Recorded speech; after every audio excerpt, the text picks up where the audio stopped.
Point. Well, welcome to the final session of our conference, From the Rising to the Setting Sun, Global Perspectives on Bible and Violence. For those of you who've journeyed with us through the entire week, bravo. I should be handing out medals, I think. I know some have dipped in and out in particular sessions that interest them. I hope that you have found the week as stimulating as I have. I'm just wondering if there's anyone here who's new to the conference today, and I'm not sure there is, so I'm not going to do a lengthy introduction. Just in case I've missed somebody, my name is Helen Paynter, and I'm Director of the Centre for the Study of Bible and Violence. I'm delighted that I will let, can somebody else keep an eye on the waiting room as well. I'm going to let Trevor introduce people properly in a minute, but let me introduce Trevor, who's going to be hosting the session. Dr. Trevor Laurence is Director of the Cataclesia Institute, and he's one of our research associates. He's been associated with the Centre almost since its inception, and I'm delighted that he's going to be hosting tonight. And I'm thrilled about our speakers tonight, Dr. Lissa Wray Beal, Dr. Lucas Martins, Dr. Jerry Shepherd and Dr. Scott Ryan. As I say, Trevor will introduce them properly, but let me welcome you and thank you so much for your contributions tonight, which I'm hugely looking forward to. Just a couple more things before we make a start. You've probably heard me say before, but if you're a Twitter user and you would like to live tweet the event, that is fantastic. And the hashtag is CSBVCon21. Thank you. And then just to slow the tone for a minute, you will probably know by now what I'm going to say. Every event that we run at this centre, we like to stop and pause and notice for a moment. Remember that violence is never an abstract thing. It's never a purely academic exercise. There is always somebody on the receiving end of violence. And so we always begin by remembering, by honouring, and those of us who pray, by praying. But I don't offer any words of prayer because this is an open session to whom people of any faith and none are invited. Instead, I will light a candle and we'll keep just a few moments of silence before we start.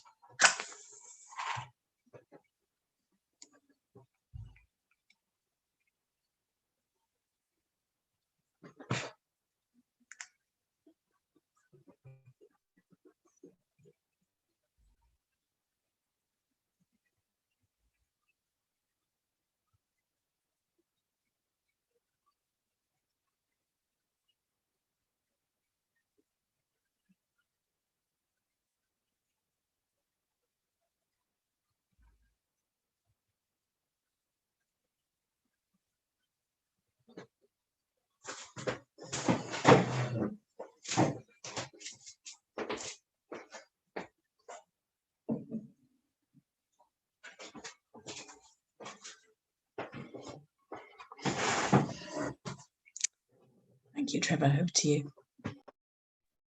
Thanks so much, Helen, and thank you again to everyone who has joined us for this final session of what has been a tremendous week with the CSBV annual conference.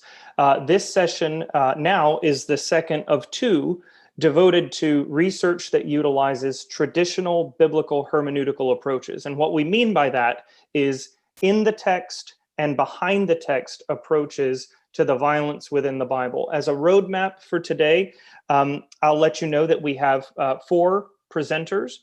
Each presenter is going to be allotted an amount of time. And once all of the papers have been presented consecutively, we'll then have 30 minutes at the conclusion of our time together that's devoted to questions for our panel of speakers about their work. I will say, feel free to submit your questions into the public chat as they come to mind, and I will keep tabs on those. And then when we get to our discussion time at the end, I will call on folks, at which point you can unmute yourself, and then we can engage in questions and dialogue. As a friendly note, in these 4 papers, we're going to be examining several difficult texts that cover a variety of forms of violence. Undoubtedly, some of these are forms that some of us may have personal experience with. So let me encourage everyone who is listening in to exercise appropriate care as we venture into these biblical and theological explorations. We are thrilled to have as our keynote speaker for this session, Dr. Lissa Wray Beal. Dr. Beal is professor of Old Testament and the chair of the Seminary Bible and Theology Department at Providence Seminary in Otterburn, Manitoba, Canada. Her scholarship focuses on the books of Judges to Kings, Jeremiah, and the Psalms, often exploring the literary, historical, and theological dimensions of those texts. Among Dr. Beal's numerous distinguished publications are the Story of God commentary on Joshua and the Apollos Old Testament commentary on 1st and 2nd Kings. Her paper for us today is entitled Servants of Grace and Horror in Jeremiah 25, 1 through 14. And so it is with pleasure that we hand it over to Dr. Beal. Thank you, Trevor. And thank you, Helen and Trevor, for the gracious invitation. It's good to be here with you all, even though virtually. Jeremiah 25 is a very unpleasant chapter to read, at least for a modern reader. That's the opinion of Elsie Holt. While not everyone may share that assessment, the chapter depicts terrible judgment upon God's people, exercised through Babylon and couched in terms of destruction and ruin. Despite a brief notation that exile is limited and God's agent Babylon is itself punished, there is no lasting respite and no hope of judgment stayed in the chapter. Rather, the chapter shifts to further judgment that overcomes not only God's people, but all the nations. The judgment is horrific and has been labeled apocalyptic in tenor, in the interest of asserting Yahweh's rule. The scope and intensity of the apocalyptic vision is one whose savageness and totality, says Walter Brueggemann, is difficult to fathom.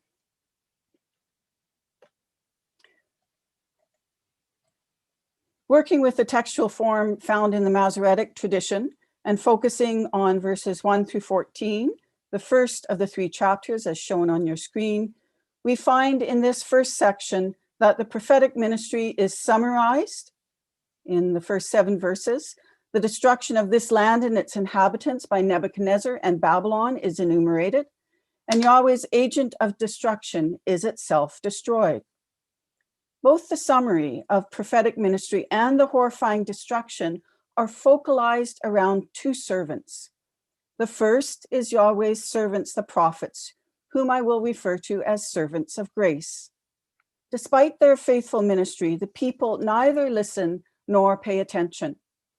For this reason, Yahweh unleashes his second servant, Nebuchadnezzar, the foreign king, whose ministry is one of destruction and whom I will refer to as a servant of horror.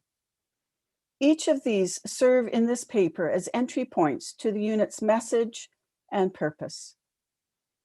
The designation and actions of prophetic servants is familiar. The designation of a foreign enemy as Yahweh's servant is not familiar. It's very surprising and his actions terrifying. To help engage the emotional weight of the account of this servant's actions, some insights from the studies of the rhetoric of horror will help us open up the scope and purpose of the message for original audience and later readers. Finally, following the exploration of these 2 servants, a further servant is considered. While not so labeled, all that is written in this book, in my opinion, signals a final culminating servant, the written word. Of this servant, the book of Jeremiah is self-consciously aware. This final servant integrates the horror of destruction into a larger whole, thus forestalling the identification of apocalyptic hopelessness by embedding it into something more enduring and hopeful. More, it is this servant in its enduring power that reasserts the prophetic message to listen and to respond. So let's look first at all his servants, the prophets. Because this servant is so familiar, I am only going to give a brief summary of a larger section of my paper. The prophets are the first servant named, and the book presents Jeremiah as a primary witness to their ministry. Prophets as Yahweh's servants is a common Old Testament category, and notably, it aligns them with the great prophet Moses, whom Yahweh repeatedly designates as my servant. It is clear that Jeremiah and Yahweh's servants, the prophets, are those to whom Yahweh has committed a message. The passage begins with a typical introductory formula. The word came to Jeremiah, which is itself a shortened form of the longer, the word came to Jeremiah from Yahweh, which is repeatedly encountered in the book. Jeremiah makes clear that this word has come from Yahweh in verse 3. And his oracle opens with a typical messenger formula in verse 8, and he affirms in verse 9 that the word is as declared by Yahweh. Jeremiah is amongst Yahweh's prophetic servants who are sent by Yahweh in verse 4, which, as we know, is a mark of a true prophet from chapter 23. Finally, Jeremiah notes a prophetic message has been delivered repeatedly over his 23-year ministry. Throughout, his message has been comprised of three major strands, which are familiar. He calls the people to turn from their evil ways and practices, to not walk after other gods, to serve and bow down to them, and to not provoke Yahweh to anger with the work of their hands. The message is recognizable and utilizes key words and phrases that characterize Jeremiah's ministry. Although the message is stern, it is pointed toward a return to covenant faithfulness, and the prophets might thus be termed servants of grace. Should the people respond to the prophetic message, they will bring no harm to themselves, nor will Yahweh harm them. Their attentive response will ensure continuance in the land promised forever and ever. The route to such grace is circumvented by Israel's repeated failure to listen. It's noted many times in the 14 verses. More, the failure is emphasized, for they haven't only not listened, but they have also not paid attention in verse 4. So through all of this, the first servant is familiar in its identity and message. Despite this message, Israel fails to listen. And for this reason, in verse 8, Yahweh sends for a second servant, Nebuchadnezzar, king of Babylon. So let's look at this second servant. The identity of this servant is unfamiliar. He's also a very striking servant, and he serves, I would say, as a servant of horror within Yahweh's plans. The horror aspect of this servant can be viewed through three different lenses, and to help these reflections, I will be drawing upon the work of the Rhetoric of Horror. First, the servant is an unexpected and terrifying foe. The designation of Nebuchadnezzar, an agent of destruction, as Yahweh's servant is unusual and unexpected. For this reason, some actually credit it as a later interpolation. But the Masoretic text names here one it has already identified in chapter 21, and thus the Masoretic presentation of Nebuchadnezzar, my servant, need not be extirpated, in my opinion, despite its surprising assertion. To be named Yahweh's servant is recognition of a favored position given those who are particularly endeared to Yahweh. Not only prophets, but Abraham, David, Jacob, and/or Israel, and the suffering servant are so designated. Without fail, these individuals are part of the covenant people of God and are so named due to their attentive obedience or close relationship to Yahweh. No foreigner, especially one who's an enemy of Israel, has the title except Nebuchadnezzar. Even Cyrus, the restorer of God's covenant people, is only my shepherd and my anointed. As a foreign enemy who is also Yahweh's servant, Nebuchadnezzar could be considered as a monstrous entity within the genre of horror. As a horror monster, he has an affective power that elicits from its audience a combination of fear and disgust.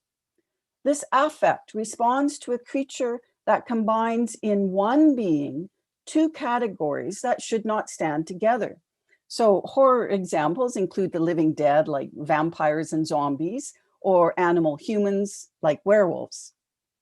In Noel Carroll's monograph, The Philosophy of Horror, he differentiates between types of monsters. There are those, he says, that we encounter in myth and fairy tale, which are part of the everyday furniture and not unnatural in the world of the myth or the fairy tale.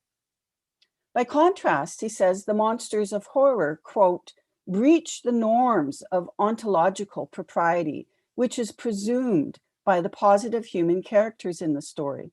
That is, in examples of horror, it would appear that the monster is an extraordinary character in our ordinary world, whereas in myths and fairy tales, the monster is an ordinary creature that arises within an extraordinary world, end quote. Carroll's categorization of horror monsters illuminates Nebuchadnezzar as an extraordinary creature in our ordinary world. He is a monstrous crossover category, at the same time foreign enemy and Yahweh's servant. And as such, he breaches the ontological propriety presumed by Israel and evokes both fear and disgust. It is perhaps this breached propriety which lies behind Habakkuk's dismay that Yahweh utilizes a hated foreign people to execute his plans. And when you name such a one my servant, that heightens the ontological disjuncture. The consideration of Nebuchadnezzar as a horror monster is further illuminated when identified with Jeremiah's dreaded northern foe, whose otherness is apparent. The fantastical foe is like a pot spilling out from the north. In chapters 4 through 6, the foe issues as a lion from his lair, rides with the sound of the roaring sea, is a scorching wind that advances like a whirlwind. And at his approach, the earth is undone in a cataclysmic decreation. His archers, his horsemen leave Jerusalem gasping for breath, like a woman in labor fainting before murderers. Surely such descriptions of the northern foe underlie chapter 25's presentation of Nebuchadnezzar, joining to him even further crossover categories. He's also an animal, a destructive force of nature, and an Ubermensch warrior. Adding these crossover attributes to that of a foreign enemy as servant heightens Nebuchadnezzar's terrifying identity as a horror monster. Yet a further element contributes to his identity as a horror monster. He is Yahweh's agent in history. Of him, God declares, I've destroyed the nations by his hand in chapter 27. And throughout Jeremiah, he repeatedly indicates God's actions against Israel correspond to Nebuchadnezzar's actions in history. In our verses, God's agency is apparent as God repeatedly couches in first-person assertions, I am assuming, I will bring, I will destroy, I will expel, etc. Nebuchadnezzar is thus joined to God as his agent, and through him, God wields destructive power. The coupling significantly magnifies the crossover category in which Nebuchadnezzar is placed. Finally, the terrifying and monstrous nature of the servant is heightened by the unexpected scope of the destruction.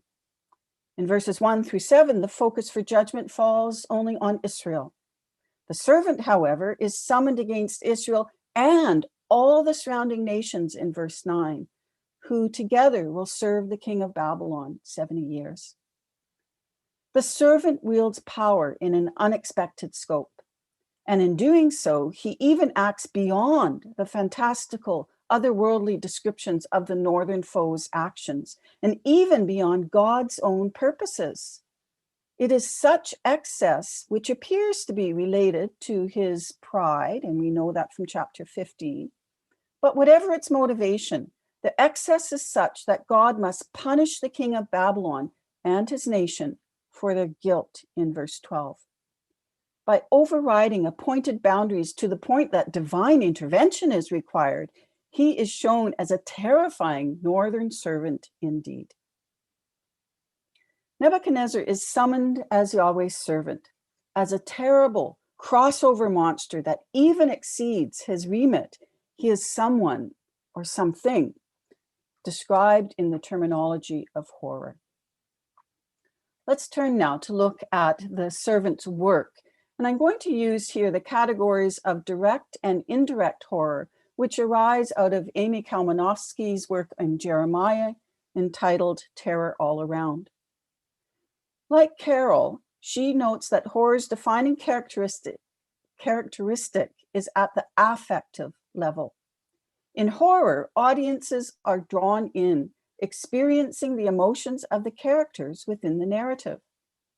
Fear is a primary compelling affect, but horror also involves the affect of disgust or repulsion, as well as shame.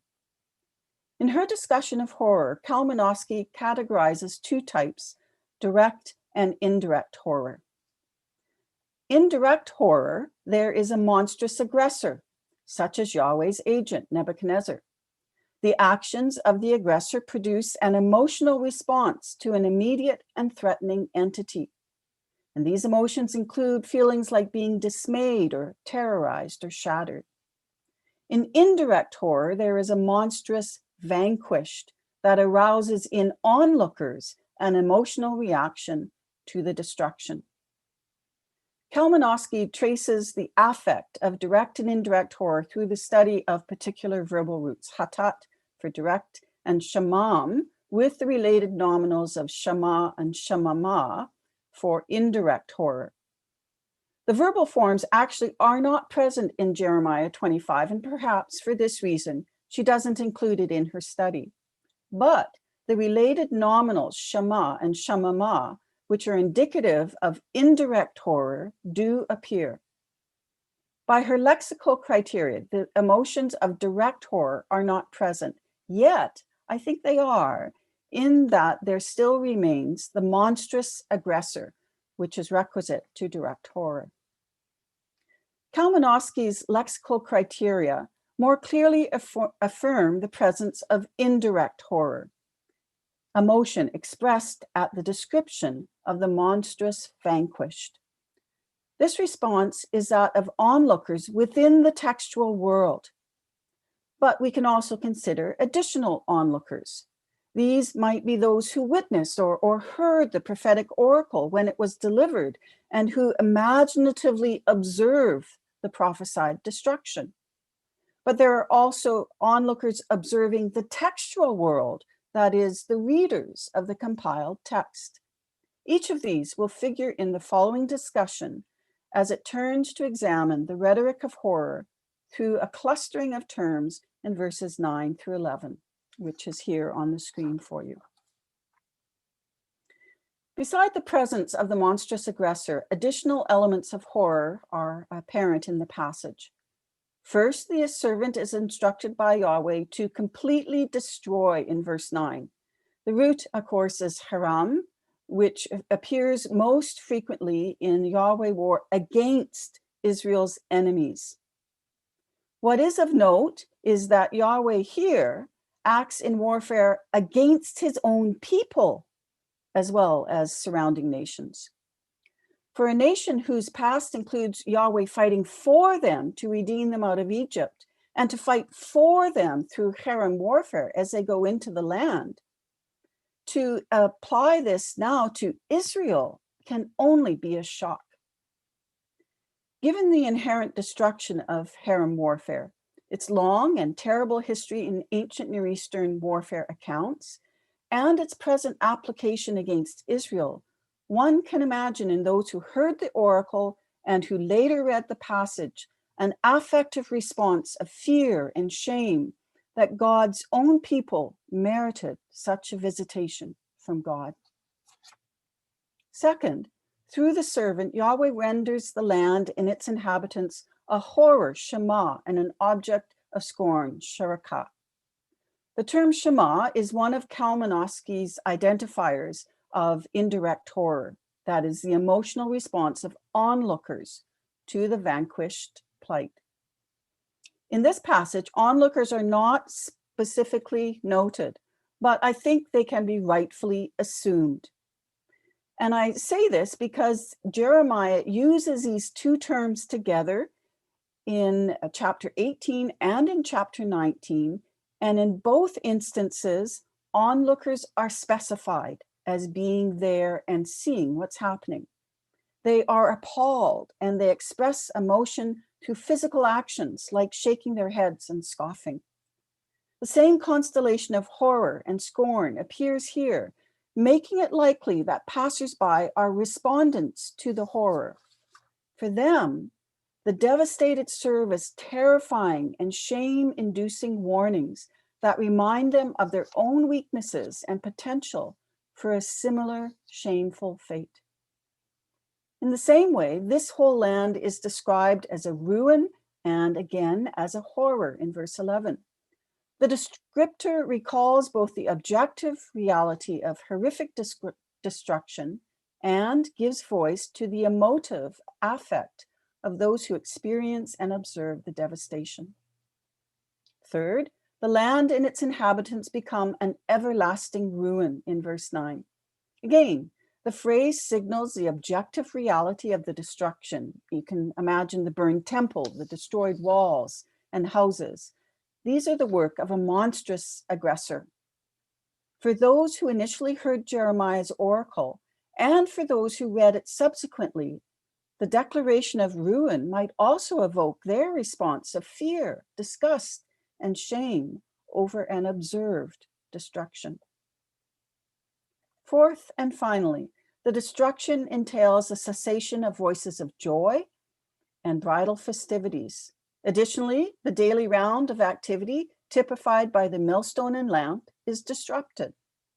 The collation describes well the objective realities of the destruction, but also suggests the affective reality of those whose lives are about to be, and then are, overturned and displaced by Yahweh's servant. Instead of joy and gladness, the affect, the silence attendant on terrifying loss. Together, these descriptors communicate in a visceral fashion the reality of loss and destruction, and also the response of its various observers. As such, these terms serve the rhetoric of horror. Let's turn then to look at the servant's work being repaid with the question of, does it provide any hope? After Yahweh's servant enslaves these nations for 70 years, the king of Babylon and his nation are themselves enslaved. God repays Babylon, and punishment for guilt brings desolation, shamama, another indirect horror word. In this reversal and repayment, the monstrous aggressor is shorn of his monstrousness, but there is no real respite. And as the chapter continues, the horror continues through Yahweh, whom Kalmanowski terms a divine horror monster. The nations, with Jerusalem and Judah heading the list, and the Ubermensch king of Babylon closing it, must drink the cup of Yahweh's wrath. One might conclude that horror wins the day, or at least the chapter. Elsie Holt, in her work with Jeremiah 25 and in interaction with Kalmanowski, she does not identify God as monstrous in this passage, but she does argue the chapter contains elements of horror and is apocalyptic in scope, a last judgment. And here she's drawing on terminology from Doom. In Holt, it is in fact an apocalyptic that has gone astray. She concludes her examination of the chapter with telling words. Let me quote her. Somehow it seems that the fantasy of the destruction of the world has seized the author so strongly that he forgets what he wanted to obtain from the beginning, namely, to bring hope of at least revenge over the destroyers of Jerusalem, Babylon, and its king, Nebuchadnezzar. The ferociousness of the images of the cup of wrath and the roaring lion grasps the author, so that when he looks around, the whole world is dejected by his frenetic anger in an all-encompassing destruction without mercy. One way or another, then, Holt concludes, it becomes rather hard to identify any vestige of hope in the fantasies of Jeremiah 25. Does the passage, as Holt asserts, hold out no hope, as if an apocalypse gone astray? Is all that is left for God's nation a divine horror monster? Such conclusions might be made of the pericope. Yet mitigating against such a conclusion are two things: the purposes of horror's rhetoric and the final servant, noted in verses 1 through 14. Let's look first briefly at the rhetoric of horror and its purposes. Considering Nebuchadnezzar through the rhetoric of horror illuminates his person and work. He is a monstrous aggressor. He's a crossover figure who is yet the servant of an all-powerful deity. He is summoned as Yahweh's agent, and his work is described in categories of total destruction that reflect the fear, disgust, and shame experienced not only by the objects of destruction, but by those who witness it. Yet the rhetoric of horror is not employed simply to demonstrate how frightful is this servant of Yahweh. There's a lot more at stake here than the spine-tingling fright of a good vampire flick. Rather, Kalmanowski notes that the purposes of horror are to engage and horrify, yes, but to do so as a means to an end. And that end, she says, is ultimately to reform Israel. As such, the rhetoric of horror is a powerful tool that terrifies and disgusts, repels and attracts, but works to shock God's people and confront their sinful behavior with the threat of judgment through Nebuchadnezzar. So let's turn to look at the final servant. The rhetorical purposes of horror continue when considered within the final servant of verses 1 through 14. Now, this servant is not given the label of a servant, as have the prophets in Nebuchadnezzar, but I would say it is a servant nevertheless, and it is the function, it is the word of God that endures and is powerful. The servant is alluded to in the reference to this book which Jeremiah has prophesied against the nations. And while there is debate as to what this book actually comprises, for the purposes of this investigation, its precise parameter is not required. Instead, what is pertinent is the chapter's self-conscious reference to Jeremiah's words preserved in a written document. The self-consciousness of a written work is pervasive in Jeremiah. Think of the familiar account in chapter 36, where you have a written document that is over the course of the chapter almost recognized on its own account as God's word that has authority, and to which at the end of the chapters, other words are added. There are also numerous references beyond that in chapter 25, verse 13, to the written character of Jeremiah's work, his letters, and so on. The reference in verse 13 to a book or a scroll containing Jeremiah's prophecies against all the nations sets the horrors of chapter 25 into a written context. Initially, that context is the scroll referenced in verse 13. But in light of Jeremiah's self-conscious referentiality to its written character throughout the book, chapter 25, I would say, must ultimately be viewed within the context of the written book as a whole, the collection of oracles, biographical accounts, and sermons related to the prophet Jeremiah. This book begins with the prophetic calling, which sets the ministry of Jeremiah and prophets, or Jeremiah, pardon me, as a prophet, to uproot and tear down, to destroy and overthrow, to build and plant. As part of this whole, the destructive horrors of Jeremiah 25 are indeed part of the message of destruction, but also part of the message of building and planting, of restoration. We know that restoration clusters in Jeremiah in chapter 30 through 33, but there are significant moments of restoration noted in chapter 3 and 16 and 23, for instance. Additionally, the promises of turning and returning and restoration, which are inherent in the book's key verb, shuv, sets the horrors of chapter 25 within these promises of restoration and the call to repentance itself. The purposes of the rhetoric of horror are not altered when set within the larger whole. Rather, they contribute to the message of that whole. In a written book, the rhetoric of horror serves to engage, to horrify, and ultimately to reform, as Kalmanowski says, but now not only for Israel, but for all subsequent audiences.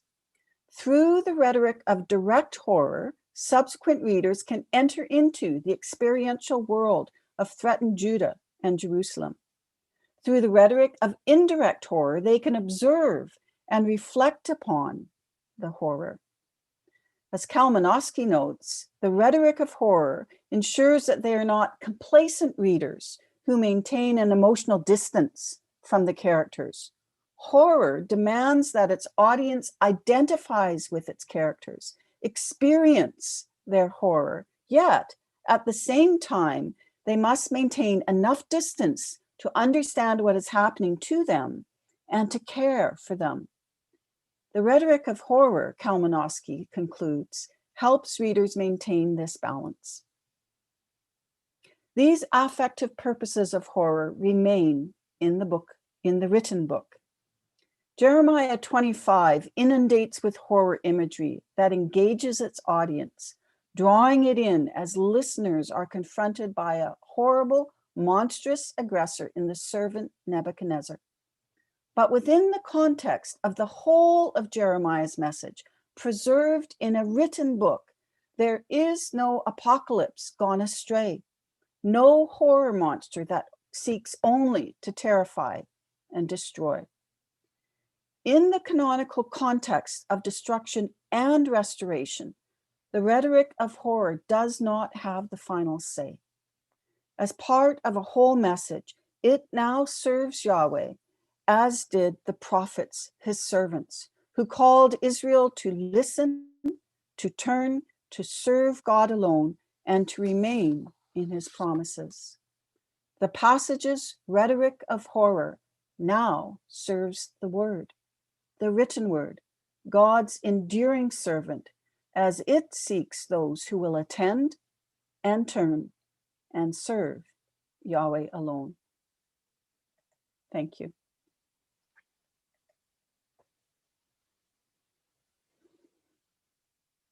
Thanks so much, Lissa. Let's all show our appreciation for that tremendous keynote and such a fruitful lens for looking at Jeremiah 25. Thank you so much.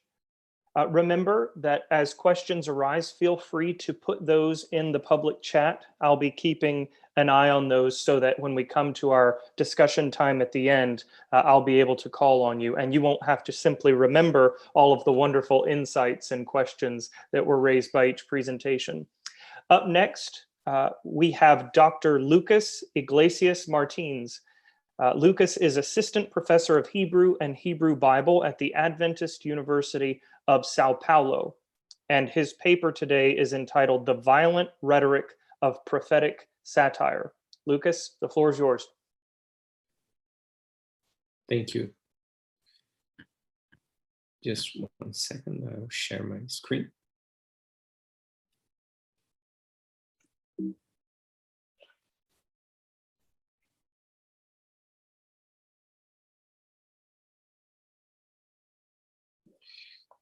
Thank you for the opportunity. And my paper begins with almost all of those who have ever read the Bible have encountered at least one prophetic text full of violent images. In most cases, these images are to be found in the prophets who use them to violently ridicule behaviors or opinions. This grotesque rhetoric immersed in the abject images related to whoredom, drunkenness, vomiting, and excrements is a challenge to most of us. Contemporary readers of Malachi 2 to 3, for example, note that the intensity of the prophetic rhetoric underscores and intensifies the authoritarian, harsh dimensions of the image of God the Father. The book of Malachi does not argue in favor of, but trusts that the reader shares the assumption that sons should honor their fathers. Israel owes God the Father honor and respect, inherits land from God his Father, and is subject to being punished and shamed by his Father. Another challenge is the metaphorical language of sexual violence against women. For example, in the prophetic depictions of the punishment that God, the warrior, will exact, the one who receives punishment is usually described in feminine terms. In other cases, the prophetic violent rhetoric against women is set within a domestic context, such as in Ezekiel 16 and 23. In the book Challenging Prophetic Metaphor, Judy O'Brien observes that readers respond to these absolutely violent images by taking one of two opposite extremes, loving it or hating it. According to her, neither of these polarized positions helps readers decide what to do with texts like this. Any interpretation that fails to take the violence and the misogyny of their rhetoric into serious account equally fails to consider the problems that most modern-day readers have appreciating them. In the same way, the hate it strategy gives readers a false confidence that the problems they may have with these images remain the text universe and can be solved by a simple refusal to read or approve of the book as a whole.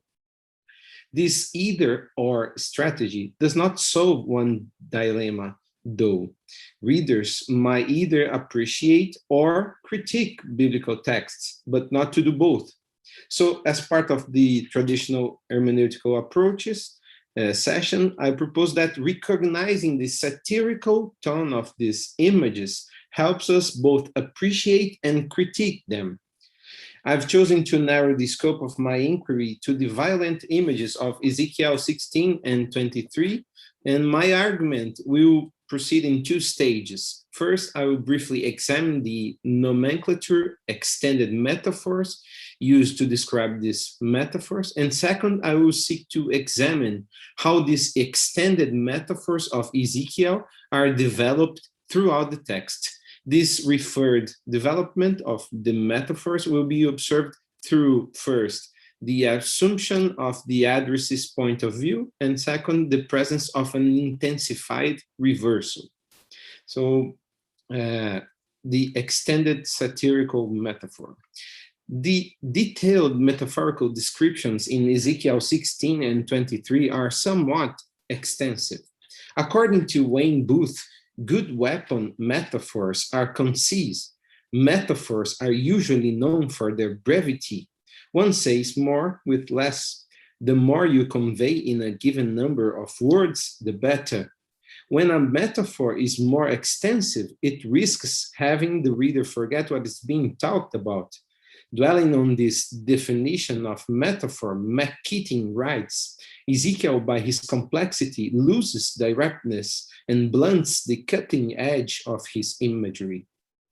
Although some scholars argue that Ezekiel's metaphors are allegories, others emphasize the distinction between allegory and what is called an extended metaphor. Gallenbusch draws on Wray to argue that while the book might display allegorizing tendencies, its metaphorical language cannot straightforwardly be understood as an allegory per se. To declare Ezekiel's language allegorical, the reader must therefore redefine allegory as far as to turn the term misleading, if not purposeless.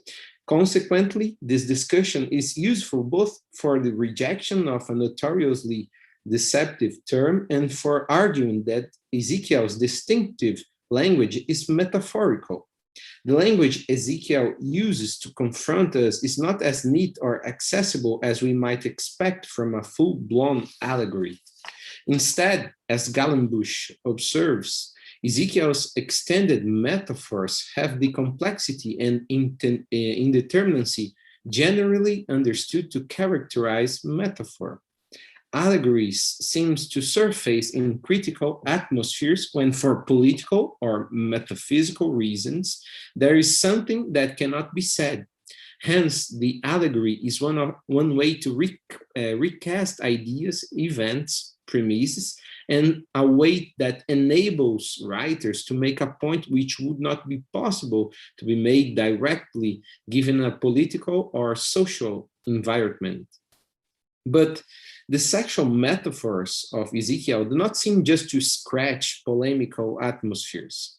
Since they are in regard of a specific target, these metaphors touch a sore spot of the audience. There is an object of attack. In fact, this is an important question concerning one of the main distinctions between chapter 16 and 23 of Ezekiel. While chapter 16 focuses only on Jerusalem, chapter 23 converges its attention to both Jerusalem and Samaria. As targets of the prophetic utterances, Jerusalem and Samaria are criticized for their immoral conduct. This kind of direct criticism is the most prominent attribute of a satire. Even though the term satire often refers to the literary genre of an entire work, it fits less comfortably under the heading of irony. Northrop Frye defines it as a militant irony. According to him, two things are essential to a satire. One is wit or humor founded on fantasy or a sense of the grotesque or absurd. The other is an object of attack. Attack without humor or pure denunciation forms the boundaries of a satire. Whereas in other contexts, the use of irony doesn't presume the narrator's moral judgment. The militant irony of the prophet is grim and macabre. The text exhibits the laughter of an attack, a kind of laughter that characterizes a satire. The prophet satirist does not simply tell us a story about the wrongdoers. Usually, the words are addressed to the wrongdoers themselves. Moreover, while addressing the wicked, the prophet often makes use of the addressee's point of view, either explicitly through a direct quote of the addressee's speech or thoughts, or more subtly in an implicit manner. David Fishelov writes, and I'm quoting him, the prophet might use one of three major options: to adopt in an ironical manner the value system of the sinners, exhorting them to go on with their wicked behavior, to pretend to adopt their worldview, providing a long list of the materialistic items that preoccupy their mind, the catalog, as he says, or to use certain images that belong to the sinner's way of thinking. So, the question of point of view. As one of satire's devices, invective requires literary talent and artistry in order to be successful, a talent specifically described by Frye as including a sense of rhythm, an unlimited vocabulary, and a technical knowledge of the two subjects which ordinarily form the one's content of swearing. The first is theology, the other is by referring to anatomy or physiology matters using sexual and experimental imageries. Lucas, the sexual and yes. Lucas, really quick. I don't think that we're seeing the screen that you're seeing. Our Really? screen is blank. Oh, I'm sorry. And I heard what sounded like a noise of a slide advancing and wanted to make sure that we got to see that. I'll try to share again. Sorry for that. I don't know what happened. How is it now? It's okay. I will leave like this. Okay. So the sexual and metaphorical language of Ezekiel is the most extreme and offensive of the Hebrew Bible. Ezekiel's metaphors are more offensive than those found in Hosea and Jeremiah. Sexually explicit phrases proliferate throughout these chapters.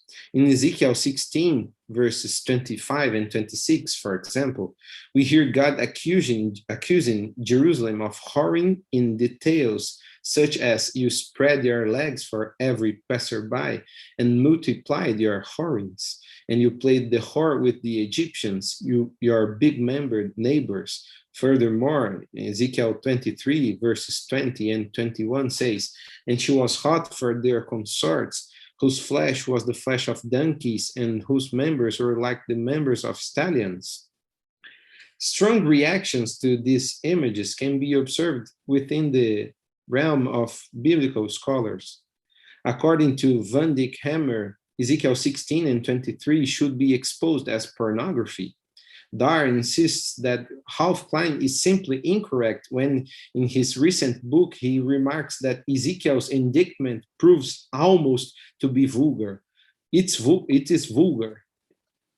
Greenberg argues about Ezekiel 16 in these words: alongside the climatic structure, lurid images and shocking language serve to sustain this long, verbose diatribe. Fornicating with male images, slaughtering children for them to eat, spreading legs for every passerby, your juice was poured out, a bloody object of fury and passion, and hack you with their swords. The sense of the grotesque or absurd is developed in the satirical metaphors of Ezekiel as a way to adopt the target's point of view. The shocking images that belong to the transgressor's way of thinking create laughing stocks of wrongdoing. These descriptions attack language itself and the forms of language because they shelter the customary and the complacent. The satirical metaphors are filled with the grotesque and the absurd because these are the images and correlatives of their judgment. They are external signs of an inward disgrace. Using the grotesque to point towards their reprehensible behavior, the absence of any principle of identity, humanity, unity, coherence, or purpose that could give attractive moral form to such unspeakable acts. The grotesque often distorts rhetorical forms in which the satirist's speech becomes the verbal counterpart of grotesque behavior. Satirical metaphors jumble form and content because the word they indict is a moral jumble. As Robert Alter says, if the speaker sarcastically invokes the viewpoint of his human objects of reproof, conjuring up the illusory pleasures of or power to which they are addicted, he produced a satirical depiction of how the evil are self-deceived. Tonally, the satire tends to jeer where the accusations angrily expose and impugn. Substantially, they tend to be evocations of the moral psychology of overweening wickedness. Besides this subtle and indirect manner of using the addressee's point of view, the metaphors of Ezekiel explicitly quote the addressee's speech and thoughts. The access to the thoughts is clear in Ezekiel 16. The text points out that Jerusalem trusted in her beauty. She played the whore with the Egyptians to vex God, and she was insatiable.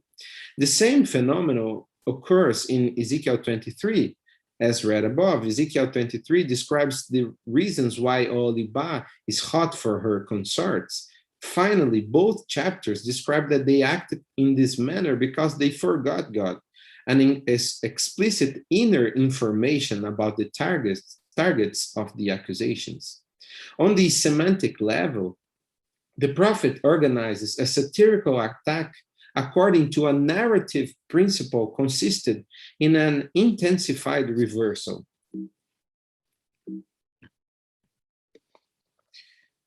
The satirical metaphor tells us a small story. Within this story, one basic structure is reiterated in many variations. The movement of the sinners, either referring to a sector of the people of Israel, to the whole people of Israel or Judah, to the king, or to a foreign nation or king, from a state of success to a state of failure. Turning something big into something small is a simple reversal, while turning something small into something much smaller is an intensification. Thus, turning something big into something very small would be an intensified reversal. The move from phase A of the story to phase B of the fall and punishment is a move from a state of sinful success to a colossal fall, a fall described in sharp and intensified manner.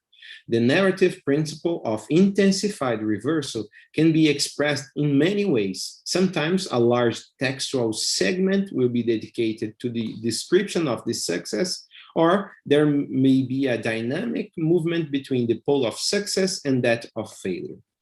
After describing the origins of Jerusalem and her covenant with God, Ezekiel 16 describes increasingly heinous offenses through the key root zana, that means to harlot, to fornicate, which occurs also counting its derivative form 20 times. Jerusalem's situation goes from bad to worse. Fornication with idols was too little, so she killed her children for them. Idols too were not enough, so she extended her harlotry to male neighbors without ever finding satisfaction. Her nadir of degradation on paying her lovers is dwelt upon in several antithetical sentences. Finally, in verse 35 begins the intensified reversal. The verdict on her conduct is an outpouring of accumulated rage, heaping up items of indictment that bring punishment in the same measure of her wrongdoings. Ezekiel 23 opens with a description of these two sisters, which is then followed by a description of their adulthood. And in the end, it can be noted that we have here another manifestation of the mini story with an intensified reversal expressed in the description of punishment awaiting the sinners, the sisters. And by addressing the sinners, making an indirect use of their point of view, which is echoed in this catalog list of the lovers and their titles and decorations. Concluding, by employing the grotesque and absurd images, Ezekiel creates satirical metaphors that impact readers. The tendency of graphically intensifying various aspects of the scene instead of simply referring to the scenes heightens the satirical effect of the text. Behind the great variety of individual temperaments, one can detect a number of organizing principles shared by a large segment of the satirical metaphors of the prophets. All these microstructuring principles of biblical poetry, as well as the macro structure of a coherent and reversed narrative, play an important part in making Ezekiel's satirical metaphor so effective. Satirical metaphors arise in situations of conflict or crisis, when there is a need for a response that could hinder or reverse crisis, or when the traditional or usual way of looking at things no longer seems to be working. While on one hand it is comprehensible that the graphic detailed descriptions is not fortuitous, on the other hand, the chosen metaphors that reinforces the target's posture evoke shared assumptions. Ezekiel 16 and 23 confront current readers with their disturbing premises that, for example, female sexuality is inherently defiant. After being violently criticized for her illicit sexual conduct, Jerusalem never opens her mouth again. She is silenced. In his study, The Muse of Pain, an epistle to Dr. Arbuthnot and satirical reprisal, David Morris observes, and I quote him, "Satire constitutes a form of literary discourse uniquely concerned with power and with directing that power against the foolish, corrupt, greedy, stupid, and dangerous, the recurring targets of prophetic power. Despite its literary artfulness as a weapon, the satire ignores dialogue. There are no voices to be heard, only hearers." Thank you.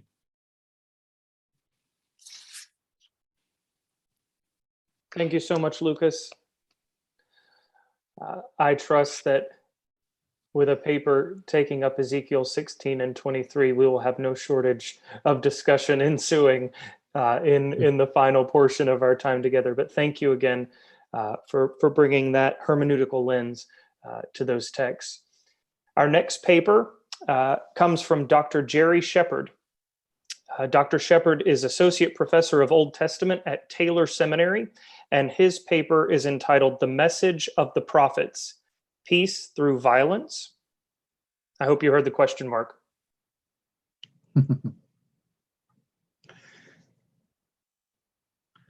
Okay, thank you, Trevor.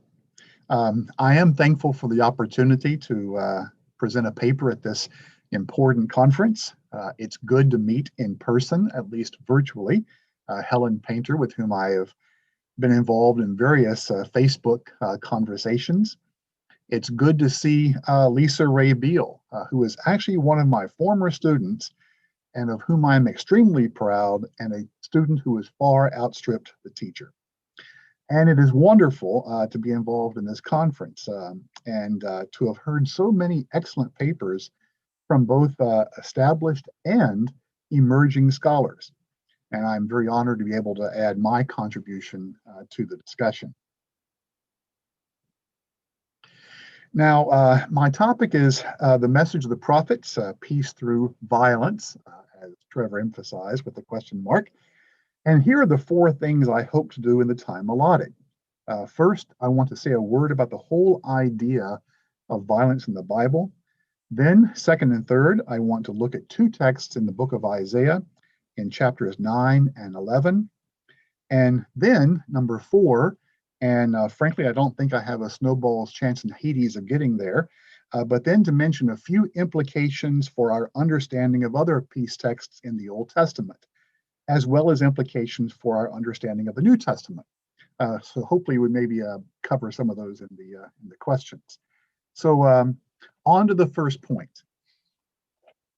When we use the word violence with regard to God, I think it is important to point out that we are in large measure engaging in a concession to the way in which the word violence is used today. Today, violence seems to refer to any action involving physical force, whether or not there is any legitimate justification for that use of force. So criminals may be said to be violent in their commission of particular crimes, and law enforcement agencies may be said to be engaging in violence in their apprehension, incarceration, or execution of those criminals. In war, aggressor nations are said to be violent, but nations that use weaponry and the military in defense of their people or territory are also regarded as engaging in violence. So I believe it is important to note that this is not the way the Hebrew Bible speaks of violence with regard either to God, for those who were involved in the use of force against lawbreakers, or to persons or nations that are engaged in legitimately authorized military activity. I realize that raises questions, but nevertheless, the word in the Hebrew Bible that is most often translated as violence or violent in our English Bibles is the word Hamas, and I have it there for you on the screen. And as you can see from the slide, it is never used of God, at least with regard to actions against persons. You do have that one exception in Lamentations 2:6. And as far as the noun is concerned, it's never used of God at all. Violence in the Bible is only attributed to those who were wicked and who oppress those who are righteous and or innocent. So my point is that while we may talk about divine violence as a concession to how the word is conventionally used today, as far as the Hebrew Bible is concerned, it would be oxymoronic to call God violent. It would be the equivalent of referring to him as wicked or unholy. Now, let's go to the first text in Isaiah 9. This is, of course, one of our favorite Old Testament Christmas texts, and one that is very familiar to us from its usage in Handel's Messiah. It is one that, along with other peace texts, is used in large measure idyllically or romantically with regard to what is considered to be the Old Testament's vision for peace. But I'm going to argue that this cannot be quite substantiated, at least not in the way in which it is usually done, with popular phrases or slogans like, "You can't fight violence with violence," or "Peace cannot be established by violent means," or that might does not make right. The people of Judah and even northern Israel, who have been oppressed and subjected to gloom and darkness, are given a vision in Isaiah 9, 1-7, of how their situation is going to be reversed. A great light will dawn on them.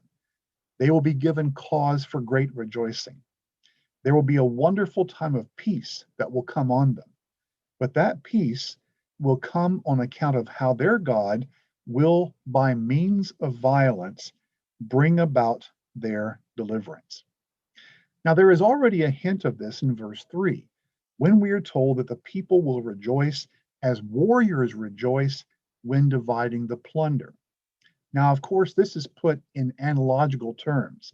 Nevertheless, it seems that this still anticipates what is yet to come in the passage, as Patricia Toll argues in her Isaiah commentary. In verse 4, we are told that Yahweh had shattered the yoke that burdens them. And the text says specifically that the Lord did this as in the days of Midian's defeat. Now, the occasion being remembered here is that of Gideon's victory over the Midianites narrated in Judges 6-8. Some important passages to call attention to from that narrative are the following. In Judges 6:16, when Yahweh tells Gideon, "I will be with you, and you will strike down all the Midianites, leaving none alive."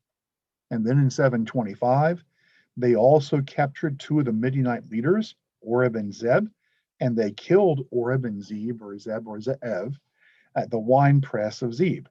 They pursued the Midianites and brought the heads of Oreb and Zeb to Gideon.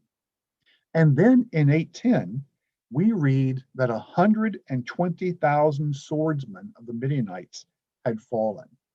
And even after that, a good number of the Midianites' remaining troops, some 15,000 men, were either killed or captured. What is also important to recall from this account is that at the conclusion of the narrative in Judges 8:28, we read this: "Thus Midian was subdued before the Israelites and did not raise its head again. During Gideon's lifetime, the land had peace 40 years. Peace has come about through divinely commanded and executed violence." After this recall of the Midian narrative and how the current day Judahites and Israelites will be rescued from their oppression, the Isaiah text goes on to describe how every warrior's boot in battle and every garment rolled in blood will be destined for burning and will be fuel for the fire. Now, popularly, this is often understood to be referring to all warriors' boots and all warriors' clothes. However, contextually, it makes much more sense to understand that what is being referred to specifically are the boots and clothing of the enemy oppressor army. The scene is comparable to that found in Ezekiel 39, where after describing the defeat of Gog and Magog, the text goes on to state this: Then those who live in the towns of Israel will go out and use the weapons for fuel and burn them up, the small and large shields, the bows and arrows, the war clubs and spears. For 7 years, they will use them for fuel. They will not need to gather wood from the fields or cut it from the forests, because they will use the weapons for fuel. And they will plunder those who plundered them, and loot those who looted them, declares the sovereign Lord. So that plunder theme kind of works in Isaiah 9. Isaiah goes on to announce that to us a child is born, to us a son is given. And he then gives us a series of names by which this child will be called. Now, there are various details that cannot detain us here. Who is this child? Is this an actual birth announcement, or is it perhaps referring to a royal coronation ceremony for a full-grown adult child? Are these names that describe the child or the newly installed king, or are they names that actually describe God and not the king? Are there 4 of these names, or are there actually 5 names corresponding to Egyptian royal installation ceremonies? And is this simply an individual list of names, or do the names together constitute one or more sentences? We will have to confine ourselves to simply looking at the meaning of the names. First, the child will be called Pele Yoetz. Now, on the slide, you will see some of the various ways in which translators have rendered this phrase. I certainly lean heavily toward the last 2 suggestions on this slide. This is not about how this one who will sit on David's throne will be a good counselor or dispenser of advice, a royal Dr. Phil, or a psychotherapist. Rather, it is about the fact that this figure will make marvelous plans. To put that more pointedly, he will be a brilliant military strategist. He will not need anyone to give him advice as to how to carry out warfare. He will not need a secretary of war, a minister of defense, a ministerial cabinet, or a group of trusted advisors. And even if he did have people filling these positions, he would not really need them.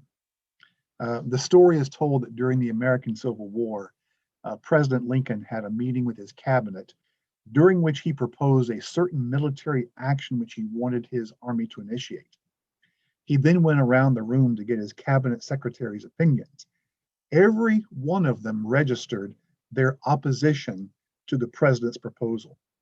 Lincoln then summed up the situation. 7 nays, 1 aye. The ayes have it. So the connotations raised by the word counselor are really misleading. It is not referring to the figure in this chapter as one who counsels others. Rather, it describes one who needs no counsel. He is his own counselor. He is his own military strategist. Next, this figure is given the name of El Gabor. Now, I believe the translation mighty God works well here, but I also believe that warrior God captures what it means for this God to be one who is a mighty God. He will use that strength to free his people from their oppressors, to subdue the nations, and to rule his kingdom in providing safety and security. These first 2 names then actually work together.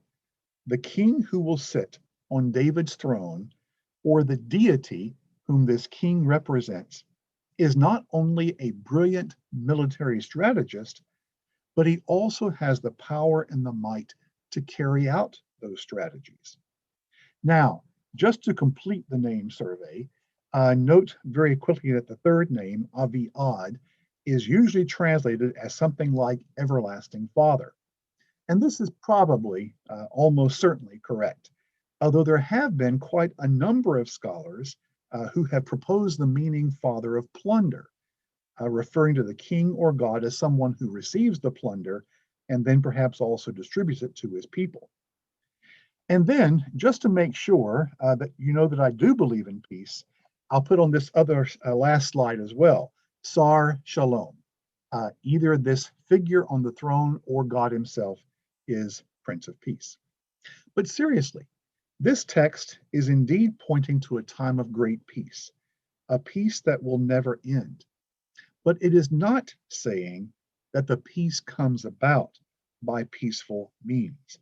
It comes about because the master military strategist, the mighty God, defeats the oppressors of his people by his counsel and by his might. Interestingly, for me, a somewhat surprising ally in my understanding of this passage is Walter Brueggemann. And I'll go back there before I finish. Brueggemann says this: the transformation to be wrought in this passage is a vigorous military one. The expected and welcome defeat is not a spiritual or religious or nice one. It is brutal military activity whereby the equipment of the enemy soldiers, all bloodied in the much killing, is burned as an act not only of elimination of weapons, but also of gloating and consequent humiliation of the enemy. Through a historical agent, Yahweh will terminate the hated empire in a violent, forcible way. Now, I want to go on now to the second passage, Isaiah 11, 1 to 16. In Isaiah 11, we have another Christmas passage which lies behind my favorite Christmas carol, Lo, how a rose ere blooming. The shoot from the stump of Jesse will arise, and the Spirit of the Lord will rest on him. The Spirit is described in 3 couplets. It is the Spirit of wisdom and understanding, it is the Spirit of counsel and power, and it is the Spirit of the knowledge and fear of the Lord. Now, what is not so well recognized is that these three couplets relate respectively to the next few verses. I'm sorry, I should have had that up before, sorry. So going on to the next passage here, for wisdom and understanding, that couplet, this corresponds perfectly to what is needed with regard to the administration of justice, especially for the poor and the needy of the earth.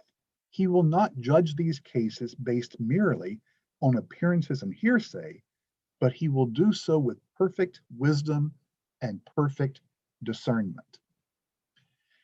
For the second pair of words, Eitza Ugevora, these are the words which we have already seen cognate forms for in Isaiah 9. Eitza, counsel, is cognate to the noun yoetz. And the word gevurah, might, is cognate to the noun gibor. These two nouns in Isaiah 9 were counselor, or as I argue, strategist, and mighty. And this is confirmed later, by the way, in Isaiah 36, 4-5. The Rav Shakeh said to them, say to Hezekiah, thus says the great king, the king of Assyria, on what do you base this confidence of yours?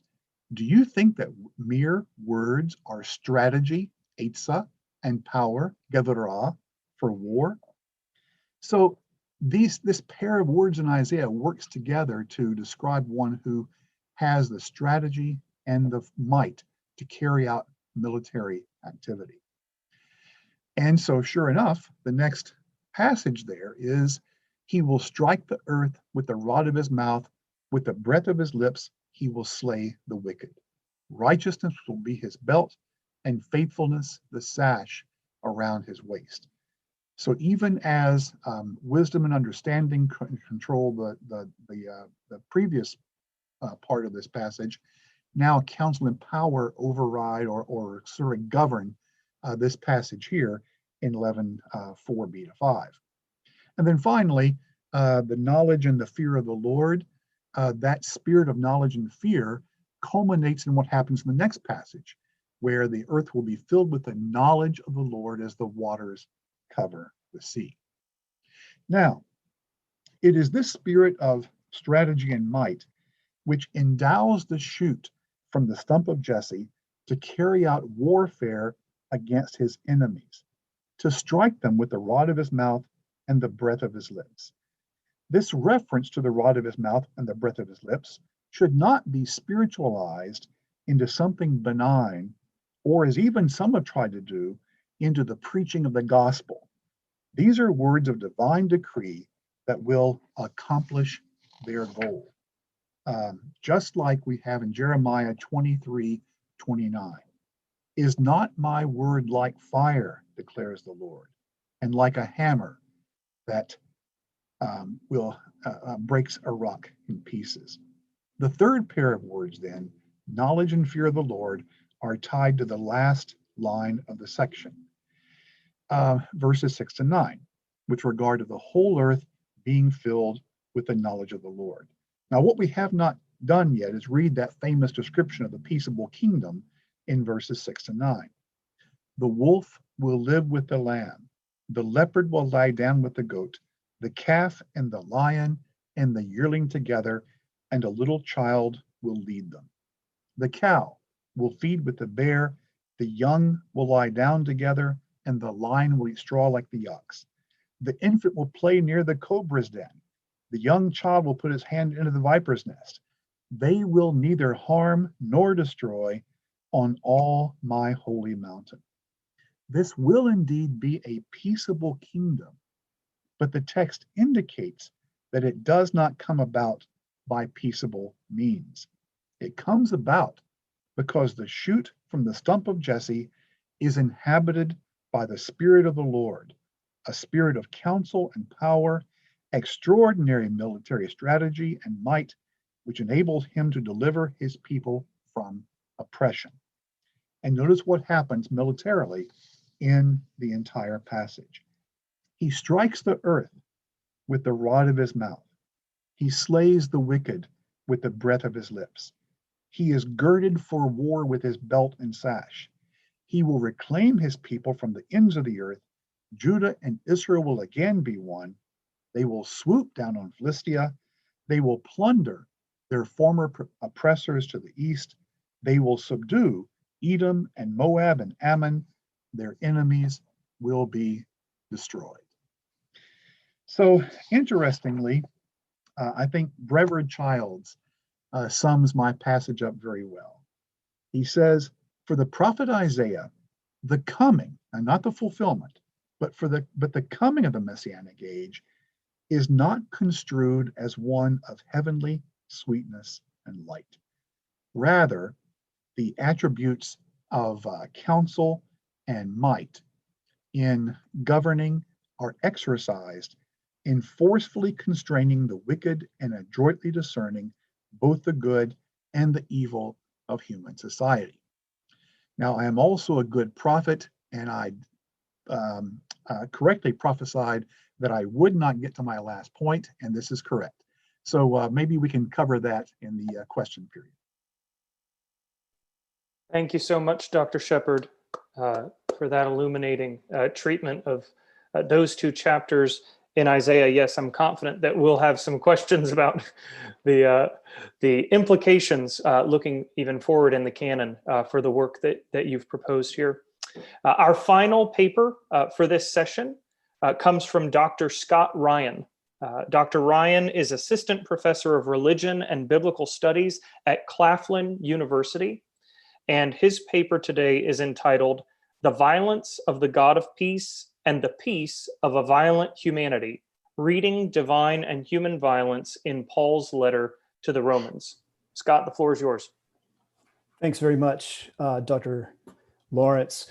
I just added a file to the chat. I hope that you are able to access it. It is something of an outline, and it also includes a number of texts that I'm going to be referencing today. And there's a few of them because I'm sort of doing an overview of some of these themes in Romans. And also let me just express my thanks to Dr. Paynter and Dr. Laurence for their work at the center in organizing this session at the conference. I'm delighted to participate, and I've been encouraged and excited by the conversations and all the sessions this week. So here we go, the final paper of the conference. Twice in his letter to the churches in Rome, Paul refers to the God of Israel as the God of peace.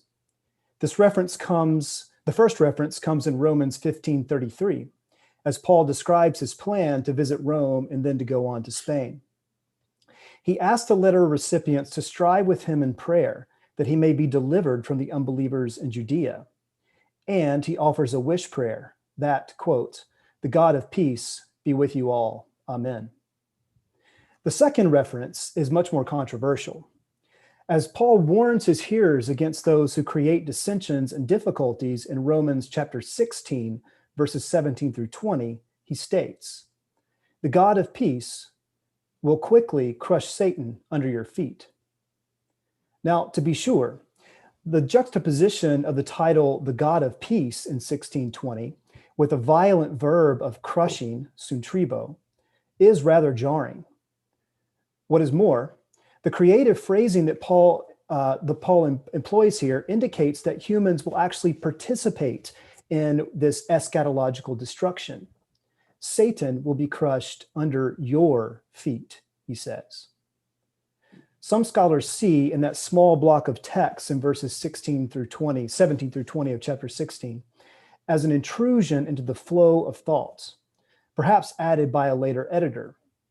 Some readers find this pericope incompatible with Paul's earlier exhortations to live in harmony with one another and to welcome one another as Christ welcomed you in chapter 15. This is not even to mention the fact that Satan is only mentioned here in chapter 16. But the pushback on the compatibility of this text with Paul's comments elsewhere bring to the fore the question of divine and human violence.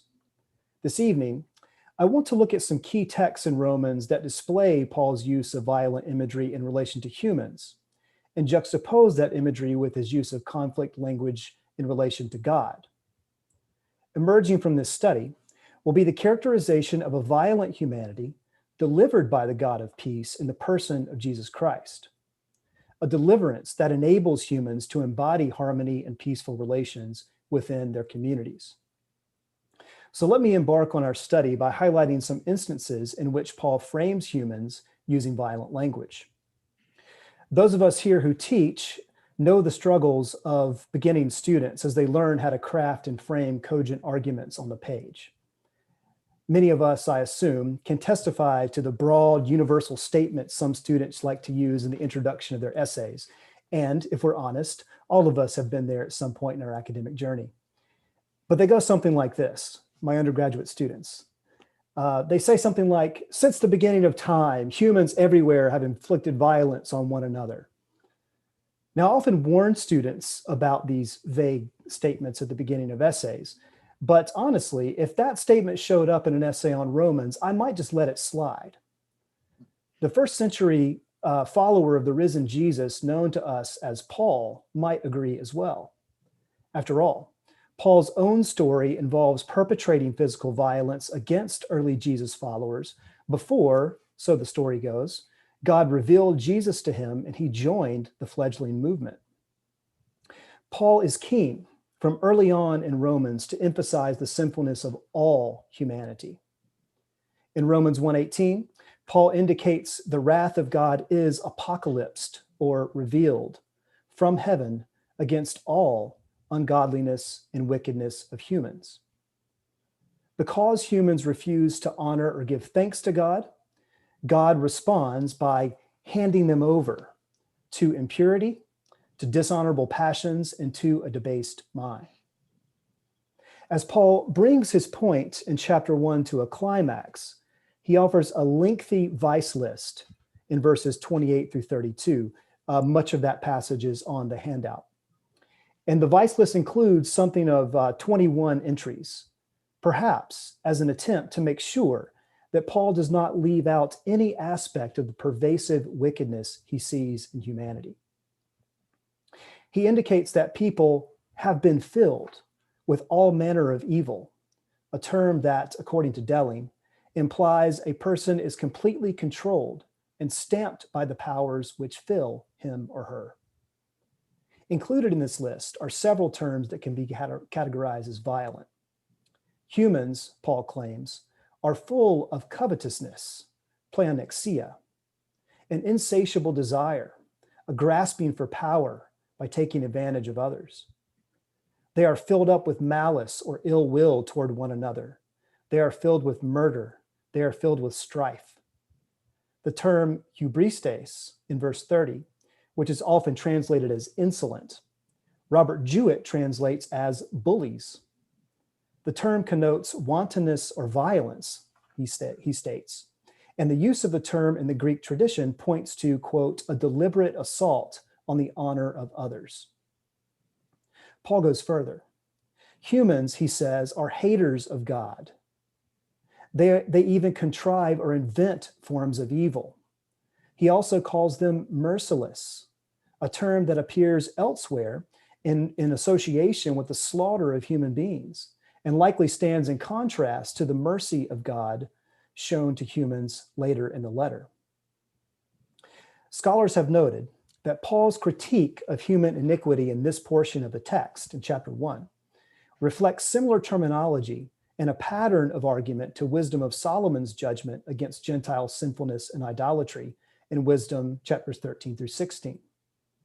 I agree that Paul uses here a Jewish critique of pagan ungodliness. However, for Paul, the repeated refrain of all points not to Gentile iniquity alone, but to the godliness of the entire human race, Gentile and Jew alike. Reinforcing that point is Romans 2:1, which immediately follows the vice lists, and it's the last sentence there on that bullet point on your page. Here, Paul addresses not the Jew or fellow Gentile, not the Gentile or fellow Jew, but the anthropos, the human being. He writes, therefore, you have no excuse, O human being, whoever you are, when you judge another. For in passing judgment, you condemn yourself because you, the judge, are doing the very same things. The turn in Romans 2:1 then leaves little room to question Paul's position. All people, Jew and Gentile, are ungodly and participate in at least some of the violent actions enumerated in his list. No one is spared the critique. If we read a bit further into Romans 3, Paul's perspective takes more shape. In Romans 3:9, the apostle asks, what then? Are we Jews any better off? No, not at all. For I have already charged that all people, both Jews and Greeks, are under the power of sin. Immediately following this claim, we find a catena of quotations in Romans 3, verses 10 through 18, drawn from the Greek Psalter, Isaiah, and Proverbs. Additional descriptors of the violence of humans can be found in these verses.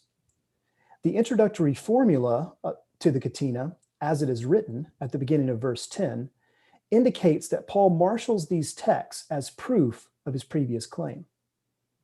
Among the quotations, Romans 3:13 includes a quotation from Psalm 139:4 of the Septuagint. The venom of asps is under their lips, he says. The image of the mouth storing the venom of a poisonous viper offers a striking image that moves beyond physical violence alone. Humans can strike, harm, and even kill with their words. Verses 15 through 17 include entries from Isaiah 59, 7 through 8, and Proverbs 1:16, which hammer home the aggressive nature of people. It says, their feet are swift to shed blood. In their paths are ruin and misery, and the way of peace they do not know. Now, interestingly, in the original context of these quotations, it is Israel's enemies, and therefore also God's enemies, who are characterized as violent, as those who shed the blood of God's people and strike with their words. In both Psalm 139 and Isaiah 59, there is resolution or at least hope that God will rise up as a warring deity, vindicate God's people, and establish justice. Paul has transformed these texts to apply to all of humanity in need of divine intervention. Additionally, Paul believes rectification comes in the person of Jesus Christ, as the following pericope indicates. Now, judging from the text cited thus far, we might conclude that human violence is part and parcel to human existence, but there is more violence going on in Romans. The aggressive characterization of humans is a symptom of a cosmic problem. As we turn to Romans 5-7, the claim made earlier in 3:9 that all stand under the power of sin comes into fuller view. Prominent among the features in Romans 5-7 is the depiction of sin and death as animated forces who serve as God's enemies, along with the language of domination and oppression that pervades this part of the letter. The verbs associated with the powers Paul calls sin and death provide a way into the conversation. Paul claims that sin entered the world through one man, and through sin came death. After entering the cosmos, death displayed its power to rule from Adam until Moses, and to rule through the transgression of one person. What is more, sin ruled through death. Paul even claims that sin, through the commandment, deceived him and killed him, as he says in chapter 7, and even sold him under the power of sin. Sin indwells Paul as the speaker in Romans 7 and compels him to do that which he does not want to do. Paul also indicates that sin operates as a slave master, appealing to the institution of Greco-Roman slavery his audience knew well. And as Beverly Gaventa reminds us, slavery is indeed violent business. Slavery in the ancient context meant the control over the slave's body. And this is precisely the point Paul makes when framing sin as the overlord of humans. The apostle speaks retrospectively in these cases about sin's malevolent rule. Paul's comments in Romans 6 bring out this point. In verse 17, he claims, "You were once slaves of sin, but now you have been set free from sin." Just as his audience once yielded their bodily members to sin as weapons of unrighteousness, now, as those brought from death to life, they should present their members to God as weapons of righteousness. That term, hopla, is often translated as something like tools, but it's used as weapons in a number of texts. So according to Paul, God did not leave humans to find their own way to freedom. On the contrary, where human violence and violence against humans abounded, God's power to set them free abounded all the more. God's rescue from oppressive powers reflects Paul's adaptation of Israel's divine conflict traditions, in my opinion. The hope that God will one day eradicate evil and rescue Israel shows up again and again in Israel's scripture, as some of our previous papers have discussed. But divine conflict motifs and the image of God as a warrior proved to be extremely plastic for Israelite authors. In addition to God stepping onto the human plane to war against the chosen people's oppressors, writers also depict God responding to the people's hamartia and asabeia, sin and ungodliness, by inflicting punishment on them using the elements of creation in foreign nations as weapons of wrath. I suggest that we find both dynamics at work in Romans, and this is a point that I can't develop fully here, but let me say a few words.